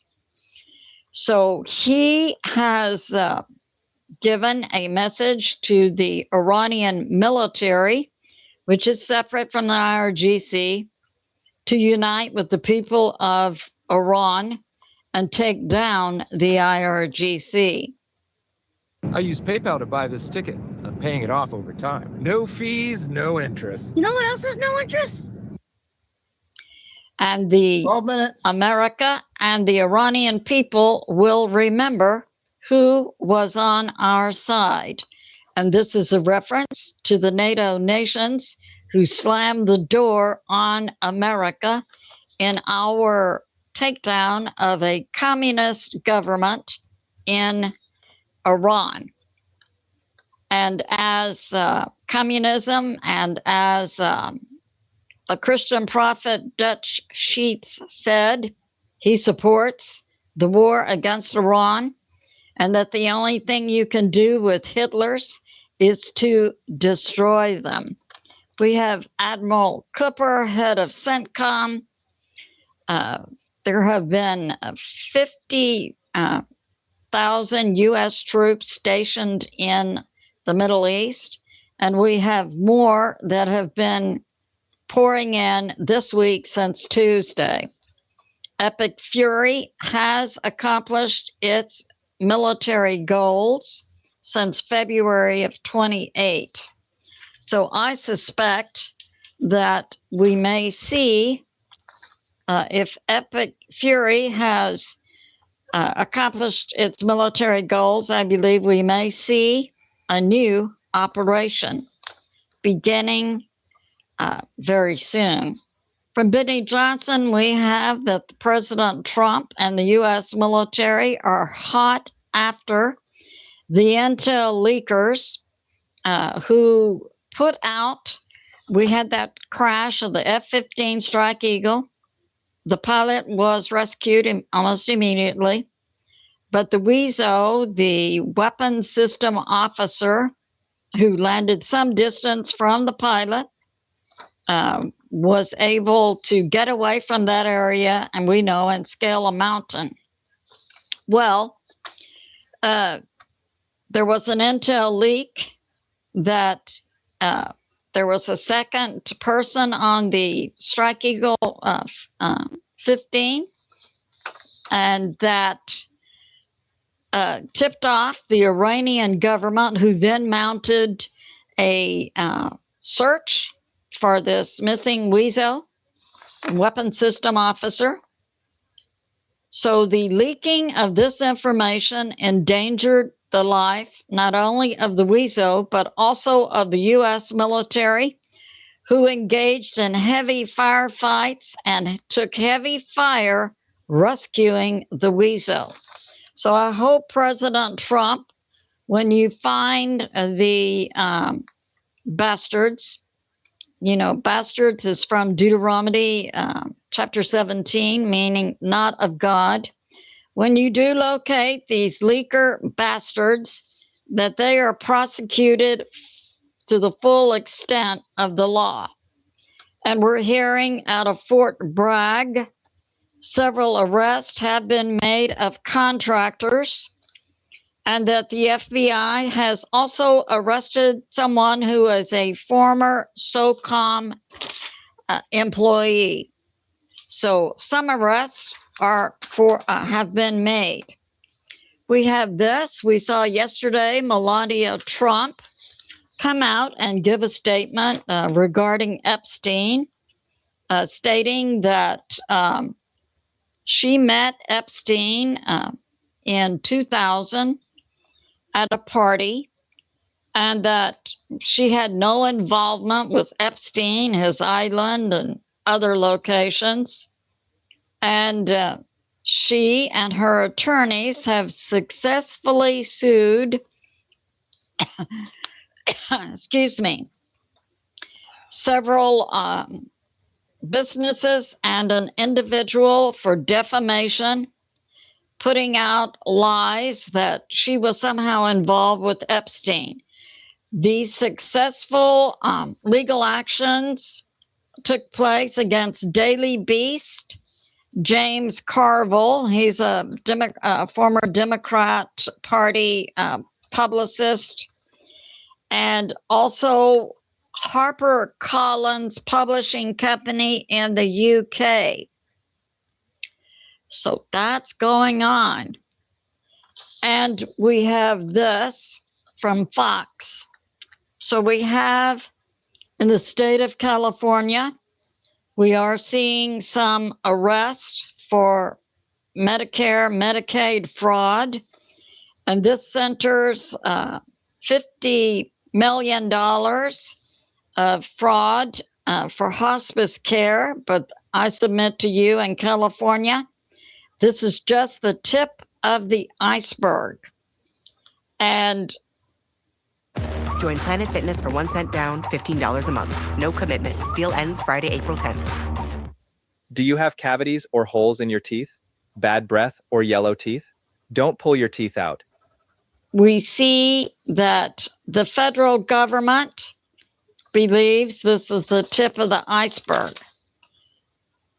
So that's going on. Now, I will say this. Melania Trump also encouraged, when she was making her Epstein statement, also encouraged Congress to have congressional hearings to interview the victims of Epstein, those who want to come forward. So that's going on. And I will say this about California. God placed an atmosphere of liberality in California to juice up the creativity atmosphere for actors, actresses, musicians. However, we see fraud and corruption in the California government system. So that needs to be cleaned up. And we have this, that, when asked, when Vice President J.D. Vance was asked whether the ceasefire included Lebanon, he said it did not. So we see back and forth with multiple parties saying, yes, it did. No, it didn't. So that's going on. And we have this, what's up with shipping? Yeah, we know the Strait of Hormuz. President Trump made the ceasefire contingent on Iran opening the Strait of Hormuz, which the psychopaths and who are in charge of the Strait of Hormuz, most likely the IRGC, not the Iranian government and not the Iranian military. IRGC, nutballs. Yeah, so they are letting a few ships pass by and demanding that they pay Iran $2 million. And we have this coming out from many sources that the Strait of Hormuz should be a natural passage subject to the law of the sea. Iran is trying to control international waters. And we have this. So we have from a source, conservative playlist, President Trump Wednesday night. The U.S. military is not going anywhere. And as I've put out in previous videos, continues since Tuesday night when the ceasefire took place. Plane after plane after plane, 24/7 is moving from the U.S. to Europe for pre-positioning to go to the Middle East. I submit prepping for the U.S. military's second wave. And we have President Trump on social media. Should compliance falter, shooting is going to begin again, and it will be bigger and better and stronger than seen before. We have Mike from around the world talking about a ghost murmur. When the WESO, the weapons system officer, evac from the dropping of him on the ground, and he went to a mountain and climbed up. One of the U.S. military's capabilities, called ghost murmur, is that the U.S. military has technology that up in the air, a drone 6,800 feet can detect the unique heartbeat of a human. And so, could it be possible that the U.S. military might use this capability against certain individuals inside Iran? And in addition to locating an individual with a unique heartbeat, the U.S. military has the capability to cause heart attacks. So that's going on. And we have this from Newswithzman. It's Russian intel. The U.S. military preps against Iran to bring about a multi-domain strike where Iran will be hit from the land, the sea, the air, space force, and also cyber forces. So that's going on, and we continue to see Russia and China bolstering Iran with both intel and weapons. Breitbart. What is President Trump to do about NATO? NATO, who said no to the U.S. military using its own bases to hit Iran. So President Trump and the particular nations in NATO, I believe President Trump will retaliate against, includes the UK, France, Germany, Italy, Spain, and Switzerland. I believe President Trump will relocate troops from these nations, and he could place more troops then in Greece, Lithuania, Poland, and Romania, who did support the U.S.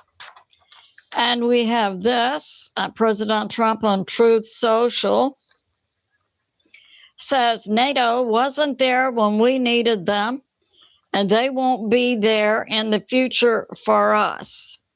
So look for President Trump. I submit he will most likely take these U.S. military movement of troops in NATO nations after the U.S. successfully takes down Iran. So this concludes my update. I love you, and I'll see you soon. Okay, Billy Bean there for today so far. I'm going to play the last long one, 20 minutes, and then try to get a couple short ones, maybe 5 short ones. And then come back at, I don't know what time to come back. Let's do 6 o'clock. We'll go 6 to 9 tonight. Get 3 hours for tonight. It's Friday night. I feel okay. I just can't overdo myself. I think as long as I don't do the long videos, if I can do the short videos, I think I'll be okay.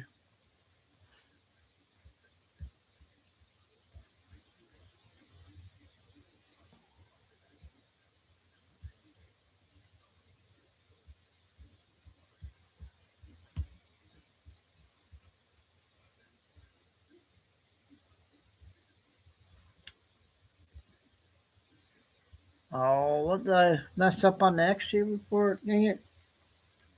Hang on.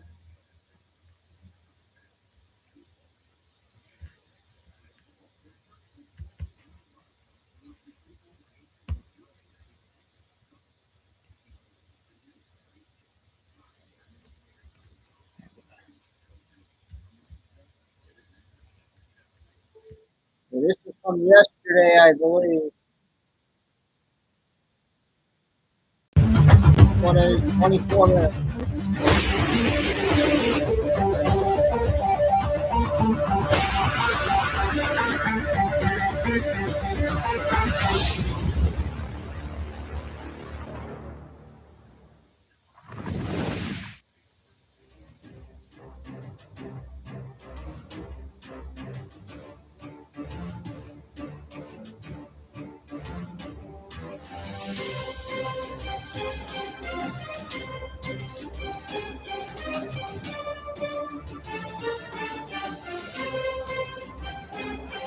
Hi, and welcome. You're listening to the X22 Report. My name is Dave, and this is episode 3880, and today's date is April 9th, 2026, and the title of the episode is Central Bank System Has Always Been a Scam. Watch who is buying gold. That tells you everything.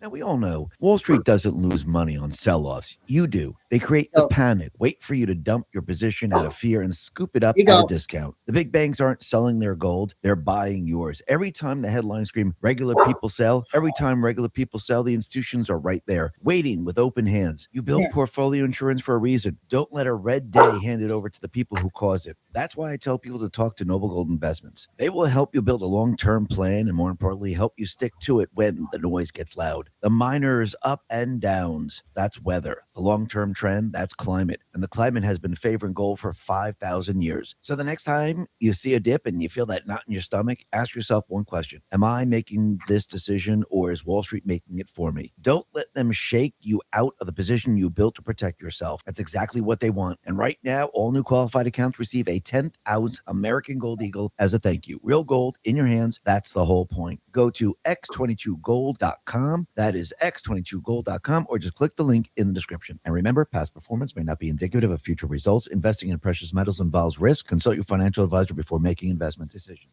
Let's get right into the economic collapse financial news. Now, the deep state, the corrupt politicians, the private West Central Bank, the World Economic Forum.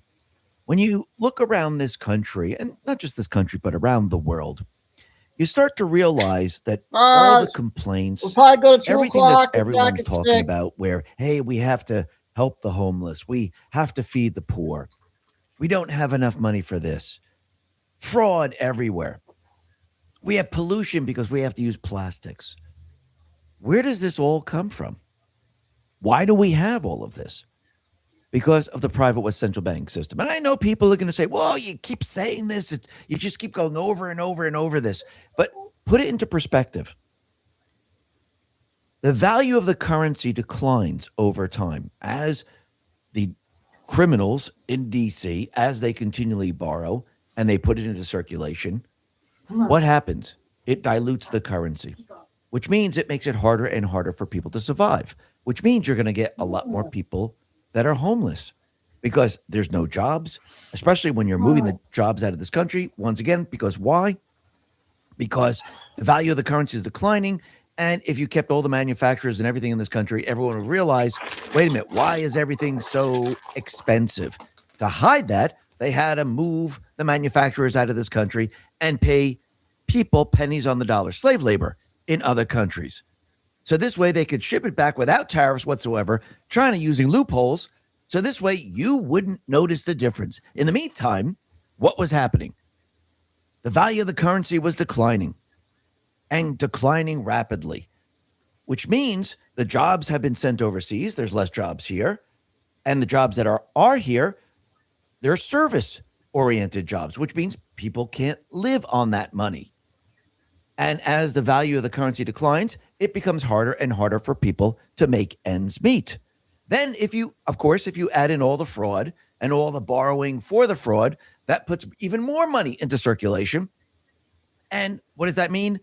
That means people struggle.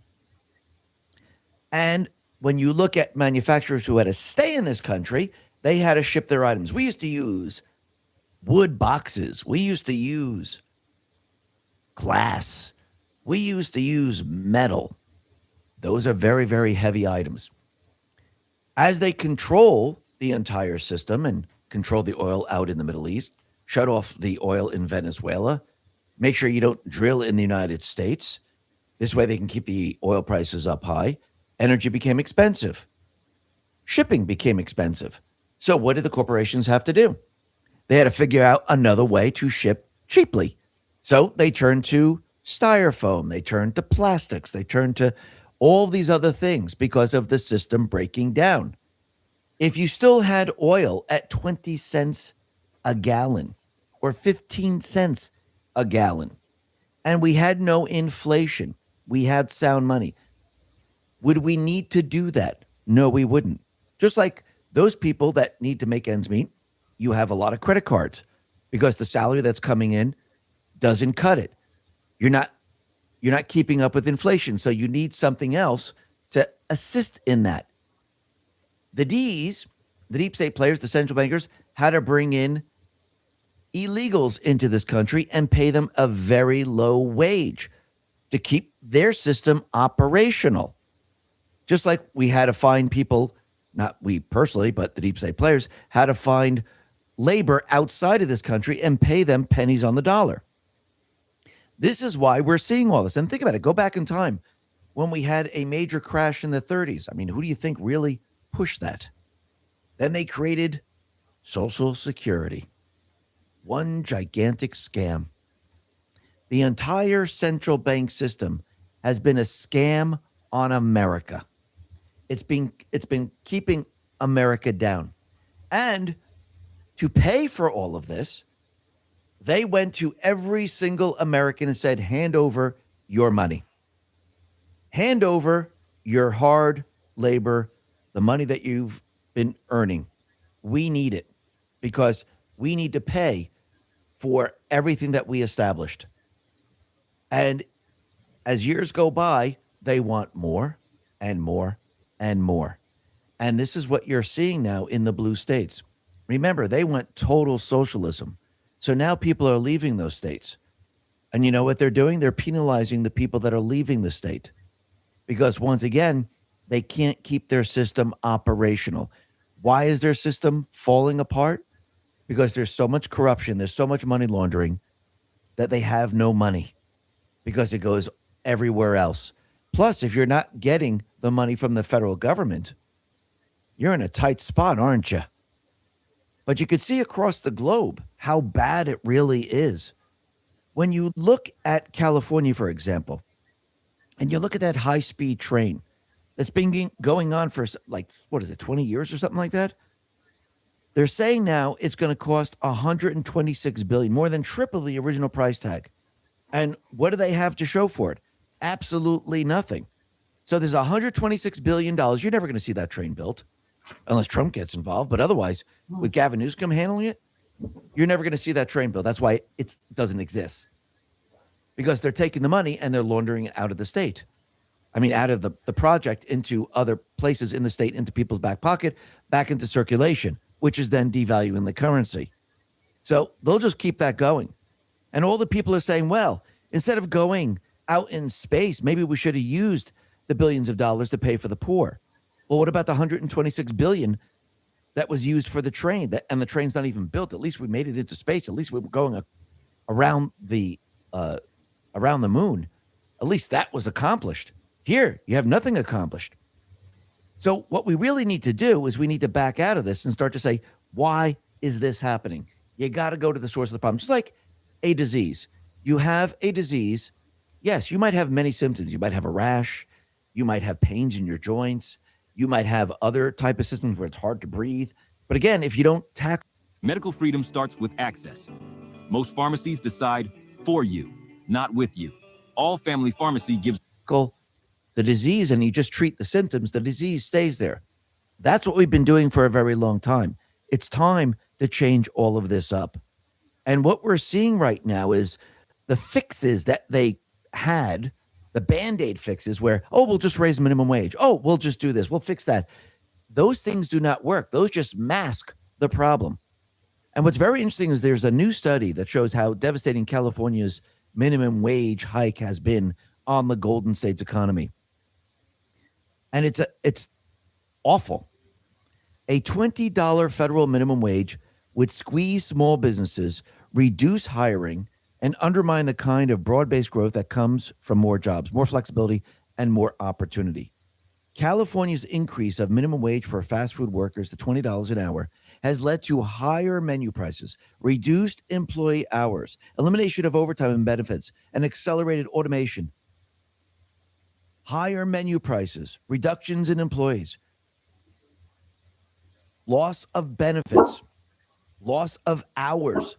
Is this helping anybody? No, it sounds good, but it doesn't help people. A related study in Los Angeles hotels, following a separate local minimum wage ordinance for hotel and airport workers signed by Mayor Karen Bass, found that hotels have eliminated or plan to cut about 6% of positions, or roughly 650 jobs. So when you start to look at this, you could see that raising the minimum wage doesn't help people. It sounds good. Everyone like, yeah, this is great. Now I'm going to make 20. Wait, I just lost my job. Wait a minute. The place is closing because they can't afford anything. See, we're treating the symptom. We're not treating the actual disease, the problem that's causing all of this. And if we did a nationwide $20 minimum wage, it would sharply raise labor costs across service, retail, hospitality sectors. But on a grander scale, forcing widespread price hikes, reduced hours, and accelerated automation similar to California's fast food experience. Businesses responding to higher costs have already cut employee opportunities, eliminated overtime and benefits, and installed labor-saving technology, patterns that would scale nationally and slow hiring. So, now we all know Wall Street doesn't lose money on sell-offs. You do. They create the panic, wait for you to dump your position out of fear and scoop it up at a discount. The big banks aren't selling their gold, they're buying yours. Every time the headlines scream, regular people sell, every time regular people sell, the institutions are right there, waiting with open hands. You built portfolio insurance for a reason. Don't let a red day hand it over to the people who cause it. That's why I tell people to talk to Noble Gold Investments. They will help you build a long-term plan and, more importantly, help you stick to it when the noise gets loud. The minors up and downs, that's weather. The long-term trend, that's climate. And the climate has been favoring gold for 5,000 years. So the next time you see a dip and you feel that knot in your stomach, ask yourself one question. Am I making this decision or is Wall Street making it for me? Don't let them shake you out of the position you built to protect yourself. That's exactly what they want. And right now, all new qualified accounts receive a 10th-ounce American Gold Eagle as a thank you. Real gold in your hands. That's the whole point. Go to x22gold.com. That is x22gold.com, or just click the link in the description. description. And remember, past performance may not be indicative of future results. Investing in precious metals involves risk. Consult your financial advisor before making investment decisions. Doing this is not going to help us. And we need to start to look at the states that have already been doing this. And how is it affecting them? Well, those states that have been doing this, following this agenda, it doesn't work. Como News put this out and said, across the country, at least 10 states, including Washington, are now exploring or have already passed an exit or wealth tax to combat revenue losses from residents fleeing to lower tax areas. You see, the central bank system does not work. It's a gigantic scam. They've scammed the people. And these states that are pushing the scam really, really hard, you can see that it's a complete and utter disaster. Margot Cleveland responded to all this and said, when you find yourself erecting the equivalent of a Berlin Wall around your state to keep people from escaping, you just might be a communist. Absolutely. And that's what this system does. They're shifting everything because the system doesn't work. Eventually, what they really want is total control of the people. And when you look at all these states, I think there's like 5.4 million people that have already migrated to pro-Trump counties since 2020. So basically, we're seeing a divorce right now. And the people are saying, we've had enough of this. And they're going to the places that aren't hit as hard as the blue states. But eventually, it will catch up to every single state, which means we need to do a couple of things. We need to identify the problem. We need to remove that problem and institute something else. And that's what President Trump is doing right now. He's identified the problem. It's the private West central bank system. He's created a new system to combat and compete against that system. He's shutting down their worldwide system that they had to control it. And yes, there's other agendas associated with that. But this is what he's doing to stop all of this. And when you look at this, you could see that the deep state players, they tried to stop him every step of the way. They tried to blame him for a lot of the things that they have caused, and they've done it on purpose. The central bank does it on purpose. How do you think they came into existence for the third time? Because they create the atmosphere, and then they say, we can fix it. So they create the problem, and then they say, well, we can manage it for you. Just bring us in again. They did this the first time, they did it the second time, and they've done it the third time. The third time, Trump is going to be getting rid of them. Now, think about this. They tried to mess up the economy before Trump even came into office. Biden/Obama's economy was a complete and utter disaster.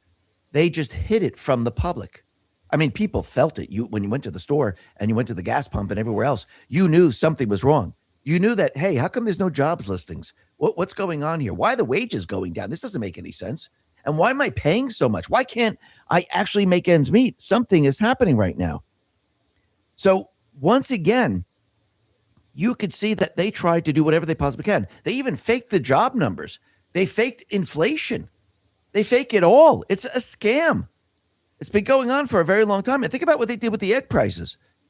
They burned down egg farms and destroyed the chickens just so they can raise the egg prices. Yeah, they blame it on the avian flu. Isn't it amazing how it just disappeared? Isn't it amazing how no one's getting sick? How everything's okay? And think about it. When he came into office, eggs were what, $8 per dozen or something like that? And since he's been in office, since he corrected what they did, he was able to bring the egg prices to 23 cents per dozen. Think about that for a second. So where are all the people out there that were complaining in the very, very beginning? That look what you did to the egg prices, which he had nothing to do with. Where are they? Aren't they out there saying, hey, look, great job. You brought the egg prices down? Because the whole thing was a scam. Just like Social Security has always been a scam. Libertarian-in-Chief wrote this: by the time I'm 67, over $600,000 will be paid into Social Security on my behalf. The money would have been worth $1.9 million if I had gotten a 5% return. My annual interest would be $95,000. The government promises me $3,000 a month at 67, which is $37,000 a year. Joe Lange responded and said, Social Security was always a scam. The government has been stealing the American people's money and spending every dime on their favorite NGOs. And myriad of other ways to pocket taxpayer money. The people like Rand Paul are fighting to preserve the scam and want the American people to work till they're 70 so they can fund the current retirees who aren't getting half the money they should have. And the scam. And think about it. It was called Social Security. They were already paving the way for socialism. And again, this is something the founding fathers never wanted. Why did they create Social Security? Because we had the crash in 29. And who do you think caused the crash? It was the bankers. They wanted to implement certain things. This is what they do. Don't worry, we'll make it safe. We'll make Vicks for tinnitus, my constant ringing in the ear that never stopped, is finally gone. And make sure everyone has a retirement. But what they didn't tell you is that if you took matters into your own hands, you could have a better retirement, and basically you wouldn't have to depend on the government. But they wanted everyone to be dependent on the government. That was their whole plan. And now Trump is going to reverse all this. Is he going to hit Social Security right now? Absolutely not. In the future, will he? Most likely, yes. I think we're going to see a lot of these programs completely and utterly disappear. I think a lot of these programs that were created by the central bank system and the deep state players are going to be removed because, again, the system is based on their entire scam. And when you go back to the founding fathers, they wanted everyone to be independent. If you want to have a retirement, well, you can work for a corporation that gives you a retirement, or you can set it up yourself, just like Social Security. Now, it's up to you if you want to do this, just like everything else in the world. You can't depend on anyone else to do it for you. So once again, if you would like to go to a financial planner and say, listen, I want you to take this amount of money out. I want you to invest it into something safe where I'm getting this much of a return or whatever. And this is what I want you to do throughout my working years. Instead of giving it to Social Security, you're going to come out way, way ahead of Social Security. And you have to remember, Social Security is just a way to get more money from you because they know you're not going to live that long because they've been making you sick and sicker and sicker and sicker as time went on. So they know that lifespans are shortening, and they did this on purpose. Think about how they planned all this out. It's absolutely unbelievable. And this is why Trump is putting all the pieces in place to basically break the chains of your enslavement, to set you free from all of this. I mean, think about it. You have the hidden tax of inflation where your currency is losing value. So basically, when you go to the supermarket or you go to any other place and you have to shell out more of those pieces of paper, I know people use the digital money too, but again, I mean, let's just use pieces of paper because it's easier to say. You have to shell out more of those pieces of paper. It's because those pieces of paper have lost value. That's one tax. Then you pay sales tax. Then you're getting an income tax. Then you're getting a state tax. And then you have your Social Security money that you have to pay into. You just keep paying and paying and paying. And when you look at your check, you go, where did it all go? It makes no sense whatsoever. You see, the whole system was designed to keep you in a spot where you never succeed. And now Trump is breaking the chains and setting us free from all of this. And all you got to do is look at who's buying the gold and ask yourself a simple question.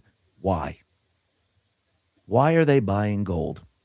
Copicio letter on X, but the Senate said, global central banks bought 19 tons of gold in February, posting their 23rd consecutive monthly purchase.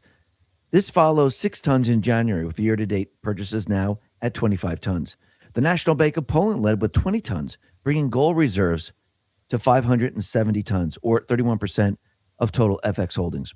The Central Bank of Uzbekistan added 8 tons, lifting its gold reserves to 407 tons, or 88% of total FX holdings. China purchased 1 ton, marking the 16th consecutive monthly purchase, purchasing the total of 2,308 tons, or 10% of FX total reserves. Meanwhile, Turkey, Russia saw the biggest declines in February at 8 tons and 6 tons, with Turkey later selling an estimated 120 tons in March to fund FX operations amid the Iran war. Central bank gold demand remains strong. So you have to ask yourself a very simple question. Why wouldn't they ramp up their holdings in their paper currency? Why would they choose gold? Because they know that's the money. They know the paper that they're sending out to all the serfs in their countries. They know it's really worth nothing. They know the real value is silver. The real value is gold. The real value is Bitcoin. This is why they let you use the paper. This is why they keep the gold. And it's done on purpose. This is why they spent a very long time convincing the American people that gold is a barbarous relic. Gold is not worth anything. Gold is only used for jewelry. Silver is not worth anything. Don't hold any of it. The real money is the paper. Don't look at Bitcoin. Don't look at cryptocurrency. Don't look at any of these things. They've done it on purpose to keep their illusion alive. And I think in the end, what Trump is going to do, he's going to break that illusion and people are going to see the truth. And every step of the way, he's dismantling the central bank scam system across the globe. The one that they set up going all the way back to 1913, but really in the 70s when we came off the gold standard, that's when it really accelerated and moved forward. And he's now shutting it all down. And he's going to continue to do this across the globe until that time comes where we go and remove the source of the problem. And that is the central bank system. Listen, everyone, thanks a lot for listening. Be well, be safe, and especially be prepared. Thanks a lot. Okay, well, we got that XT report in from yesterday. So the last 10 minutes here, I'm going to do the short ones. So I did about three 20-minute ones, so not too bad. Everything. So we have last 10 minutes here.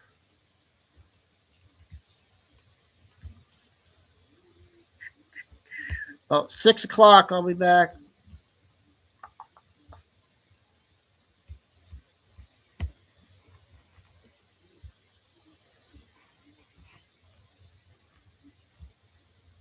All right, let's play some Family Feud.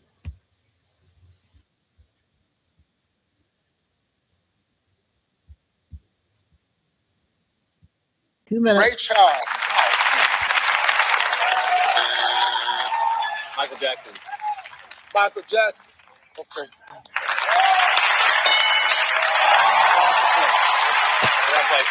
Princess Diana.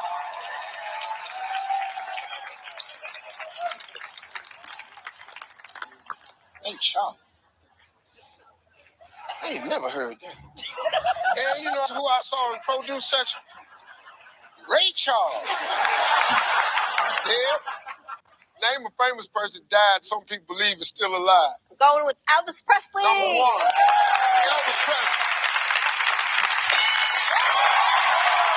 Hey, Lord, name a famous person died some people believe is still alive. Prince. Prince. What? Hey, Kyle, give me a famous person died some people believe is still alive. Tupac.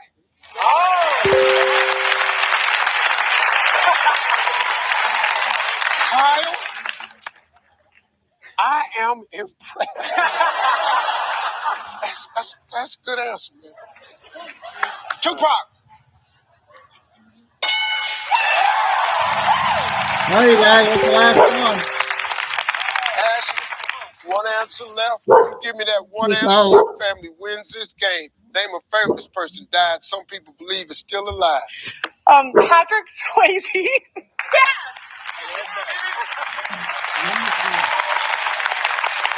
You never know. You just never know. Yeah. Never know. Oh, yeah. Patrick Swayze.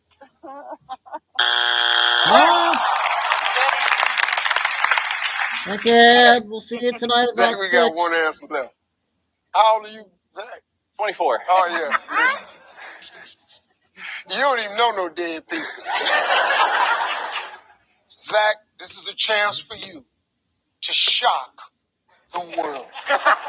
Zach, name a famous person who died that some people believe is still alive. That's I'm going to go with JFK. It's up there. JFK.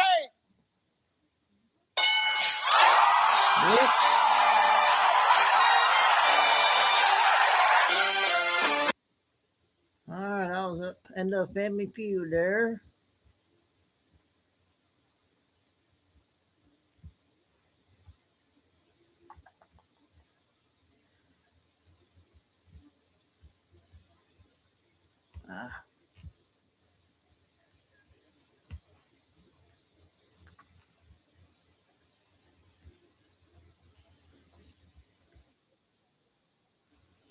Okay, our California lady.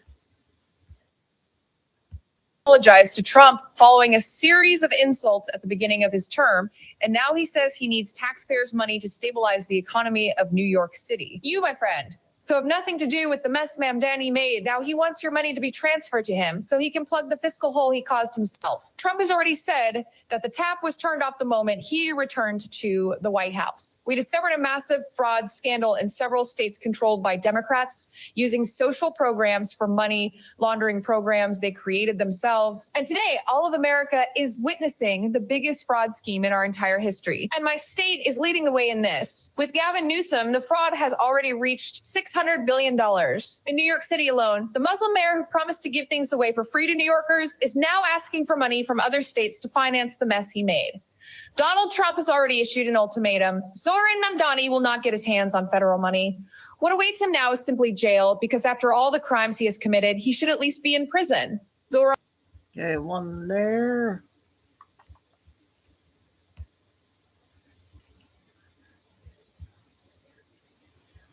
Ah. What the heck?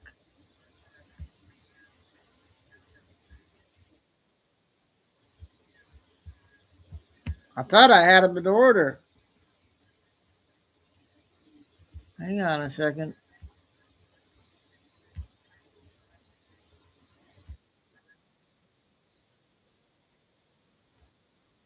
Well, we'll play this one. I got them all in order somewhere. The Democrats' promise. New polls just dropped. The census spat out a projected 2030 congressional map that reads like a catastrophe memo from the left. I'm about to walk you through all of it. Plus, breaking today, DHS makes an announcement regarding the agents involved in the Alex Preddy shooting, all while President Trump makes a massive announcement of his own for our next generation. Then finally, a shocking update to the story I brought you yesterday about the Arizona man who harassed 2 young girls for taking a photo with ICE. Like the video and subscribe to the channel if you're new. Also, don't forget to hit that notification bell so you don't rely on the algorithms to bring you the latest political headlines. All right, the first major blow for Democrats, it lands squarely in Virginia.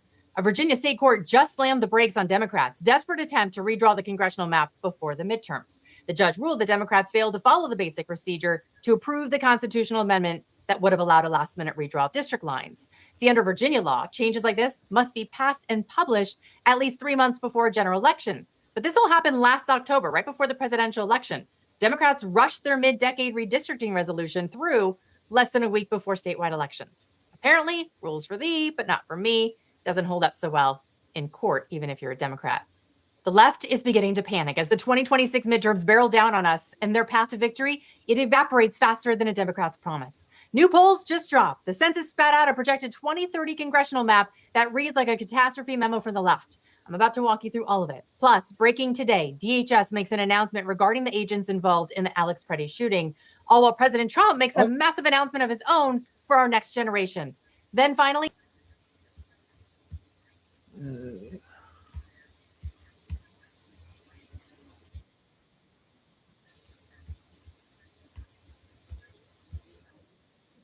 in America, and it changes everything, something the mainstream media is hiding from you.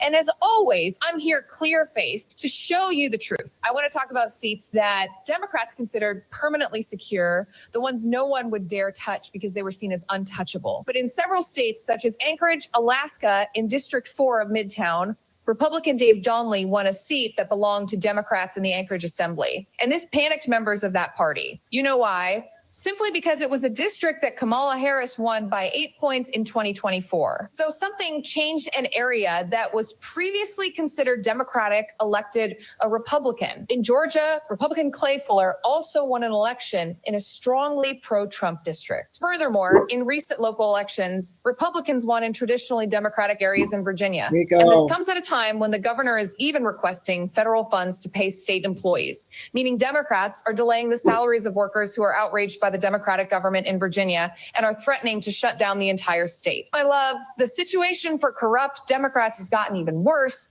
and this comes at a time when polls showed a 65% approval rating for the Trump administration. If it depended on the mainstream media to inform you of all this, I bet you'd believe in free lunches, wouldn't you, my love? Something impressive has happened.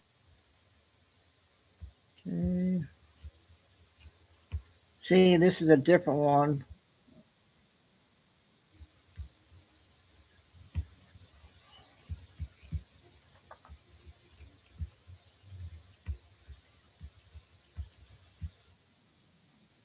panic due to the failed policies in the state of Virginia that she implemented during her administration. Her request, obviously, was to allocate federal taxpayer funds to cover the schemes of the failed Abigail Spanberger. Trump has already said that he will not give money to these people. They will have to learn to survive on their own money. They voted for these people, and now that the money has run out, rather, has been embezzled, they want to use money from other states. Endure the hell you created yourselves, because you were warned. We've been saying for a long time that Democrats want to destroy America with their socialist policies and these ideas of promising free things without considering the fiscal impact. And look what happened. They're bankrupt. They spend too much. And when it runs out, they move on to another source, which would be another state paying for the mess they made. That's not going to happen, my love. Trump has already given an ultimatum to several governors saying that the tap has been turned off. They won't even smell federal funds. And now that all the fraud has been exposed in several states governed by Democrats, they're going to have to deal with it, my dear. I'm Fernanda Perez-Riley, and as always... Okay. The last two is going to be Ivanka Trump, 3-minute one and a 5-minute one. Did you guys see that interview that she did?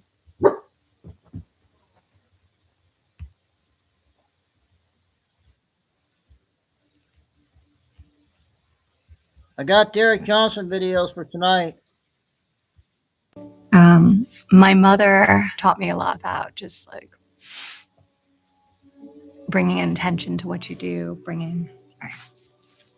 You don't do many interviews, do you? Not really, no. Why don't you do much media stuff or podcasting or interviews? I actually don't know. I think I get sort of really locked in and heads down on what I'm working on, that I tend to kind of put on blinders and just go.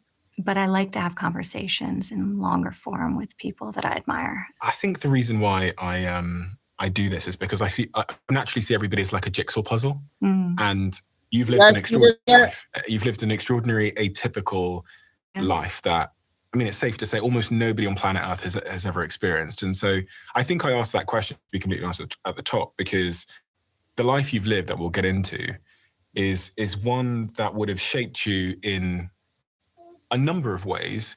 And one of them is, I think, from what I read that you had said and different experiences you had as a child, is just like trusting people. You know, it's interesting. I grew up the child of wealthy and accomplished parents. And so I do think there's like a natural barrier that goes up. You're worried about people, especially our kid, liking you for the wrong reasons. I see this now with my son. You know, he wants to be loved by his friends, and I appreciate that. That's good for who he is, not for who we are, and certainly not for what we have. So I do think being the child of famous parents and living such a privileged life, I had this guard.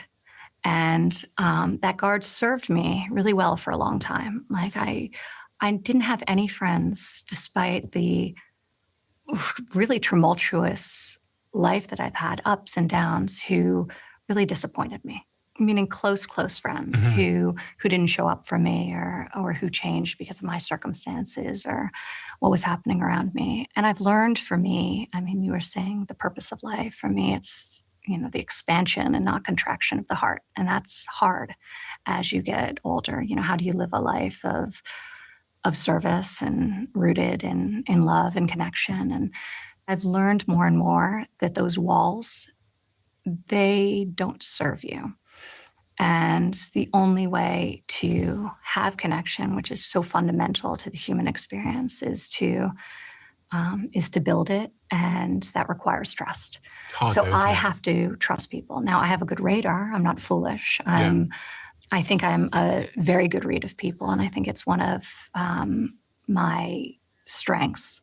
And I think it's why I haven't been surprised by a lot of people. So I read pretty quickly, but I also have had to teach myself, rather than grow sort of cynical, as one tends to as they get older. I've really actually taught myself to be more trusting. And to the extent that means periodically I'll be burned, like I'm okay with that trade-off, because I think it will lead to more meaningful connections in my life. Probably nets out better, right, in the long term. I think so. I have this photo here of a very small Ivanka. So funny. I look at this and I see my daughter. Really? That was like the first thing when I saw that photo. At what age did you realize that life for you was slightly different from the average person? Like, when does a child realize that? I think there was always a lot of media attention and scrutiny.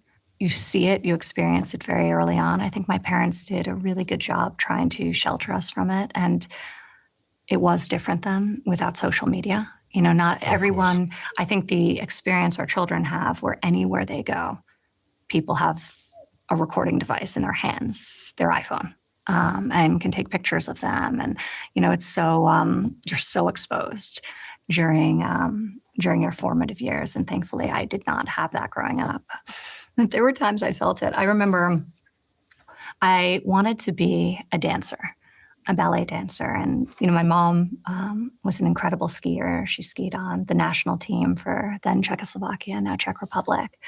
And so she really believed in the importance of sport for cultivating discipline. And so she really encouraged this. And I was dancing at Juilliard, the School of American Ballet here in New York. I was in the Nutcracker. And I remember I was probably 8. And I was, you know, like some small role in the Nutcracker. I was a party girl and an angel. Those were like the entry roles where you like dance at the party, where the man with the Nutcracker arrives, and then you're in that angel scene. And I remember being so excited, and it was my first Nutcracker. And Michael Jackson had just moved into Trump Tower. Okay, that one more here. 3 minutes.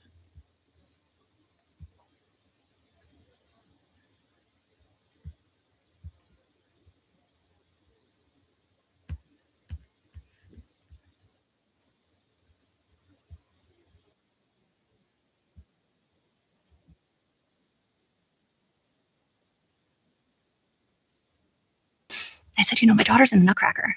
You should come. You should come see her performance. So he comes to the Nutcracker with my father at the height of his fame to watch me dance. And now this, in retrospect, could be like, wow, what a cool experience.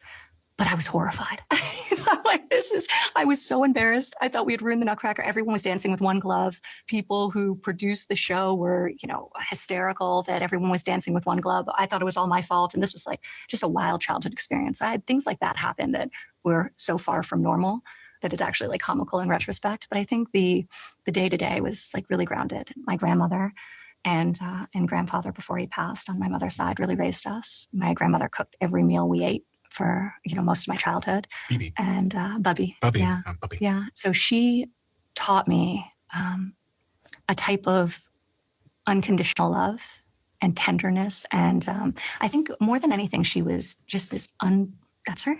She's unbelievably nurturing.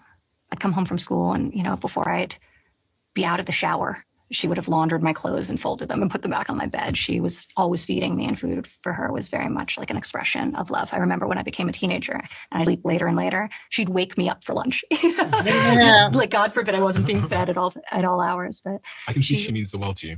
She does. She's 98 years old, and you know, her health has suffered, and you know, it's been a little bit of a difficult time for her. But I feel so strongly for me and my children to have the experience to be there for her in just like a small fraction of the way that she was there for me is such an extraordinary privilege. And for them to grow up with her at our table every single meal, each night, and her telling her stories and stories of my mother, who they sadly didn't get to know. Are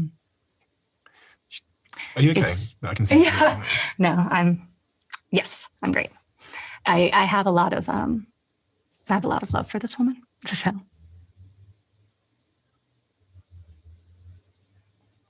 This doesn't happen to me often. What is that mixture of emotions that you're experiencing? She taught me so much just about love, and we were talking before about connection. And you know, it's been hard to see her now as she struggles, but she's it's a blessing to have her in our home and living with us, and very special person. Maybe I'll have tissue. Okay, I thought that was important interview there. End the show with. Okay, everybody, I'll bounce back from yesterday. So another good one. We'll go 6 o'clock. Get everybody get home and have dinner. So everybody have a good rest of the afternoon. We'll see you back tonight. Thanks, Cave, coming in. Tim, Lucy. I think Carol was in here. Honeygo must have been working. God bless everybody. Love all. Please hit like and stay safe, stay strong, keep the faith. And our sign, what we say, bring them up. And signing off for Chico and Dude for show number 1. We'll see you all tonight.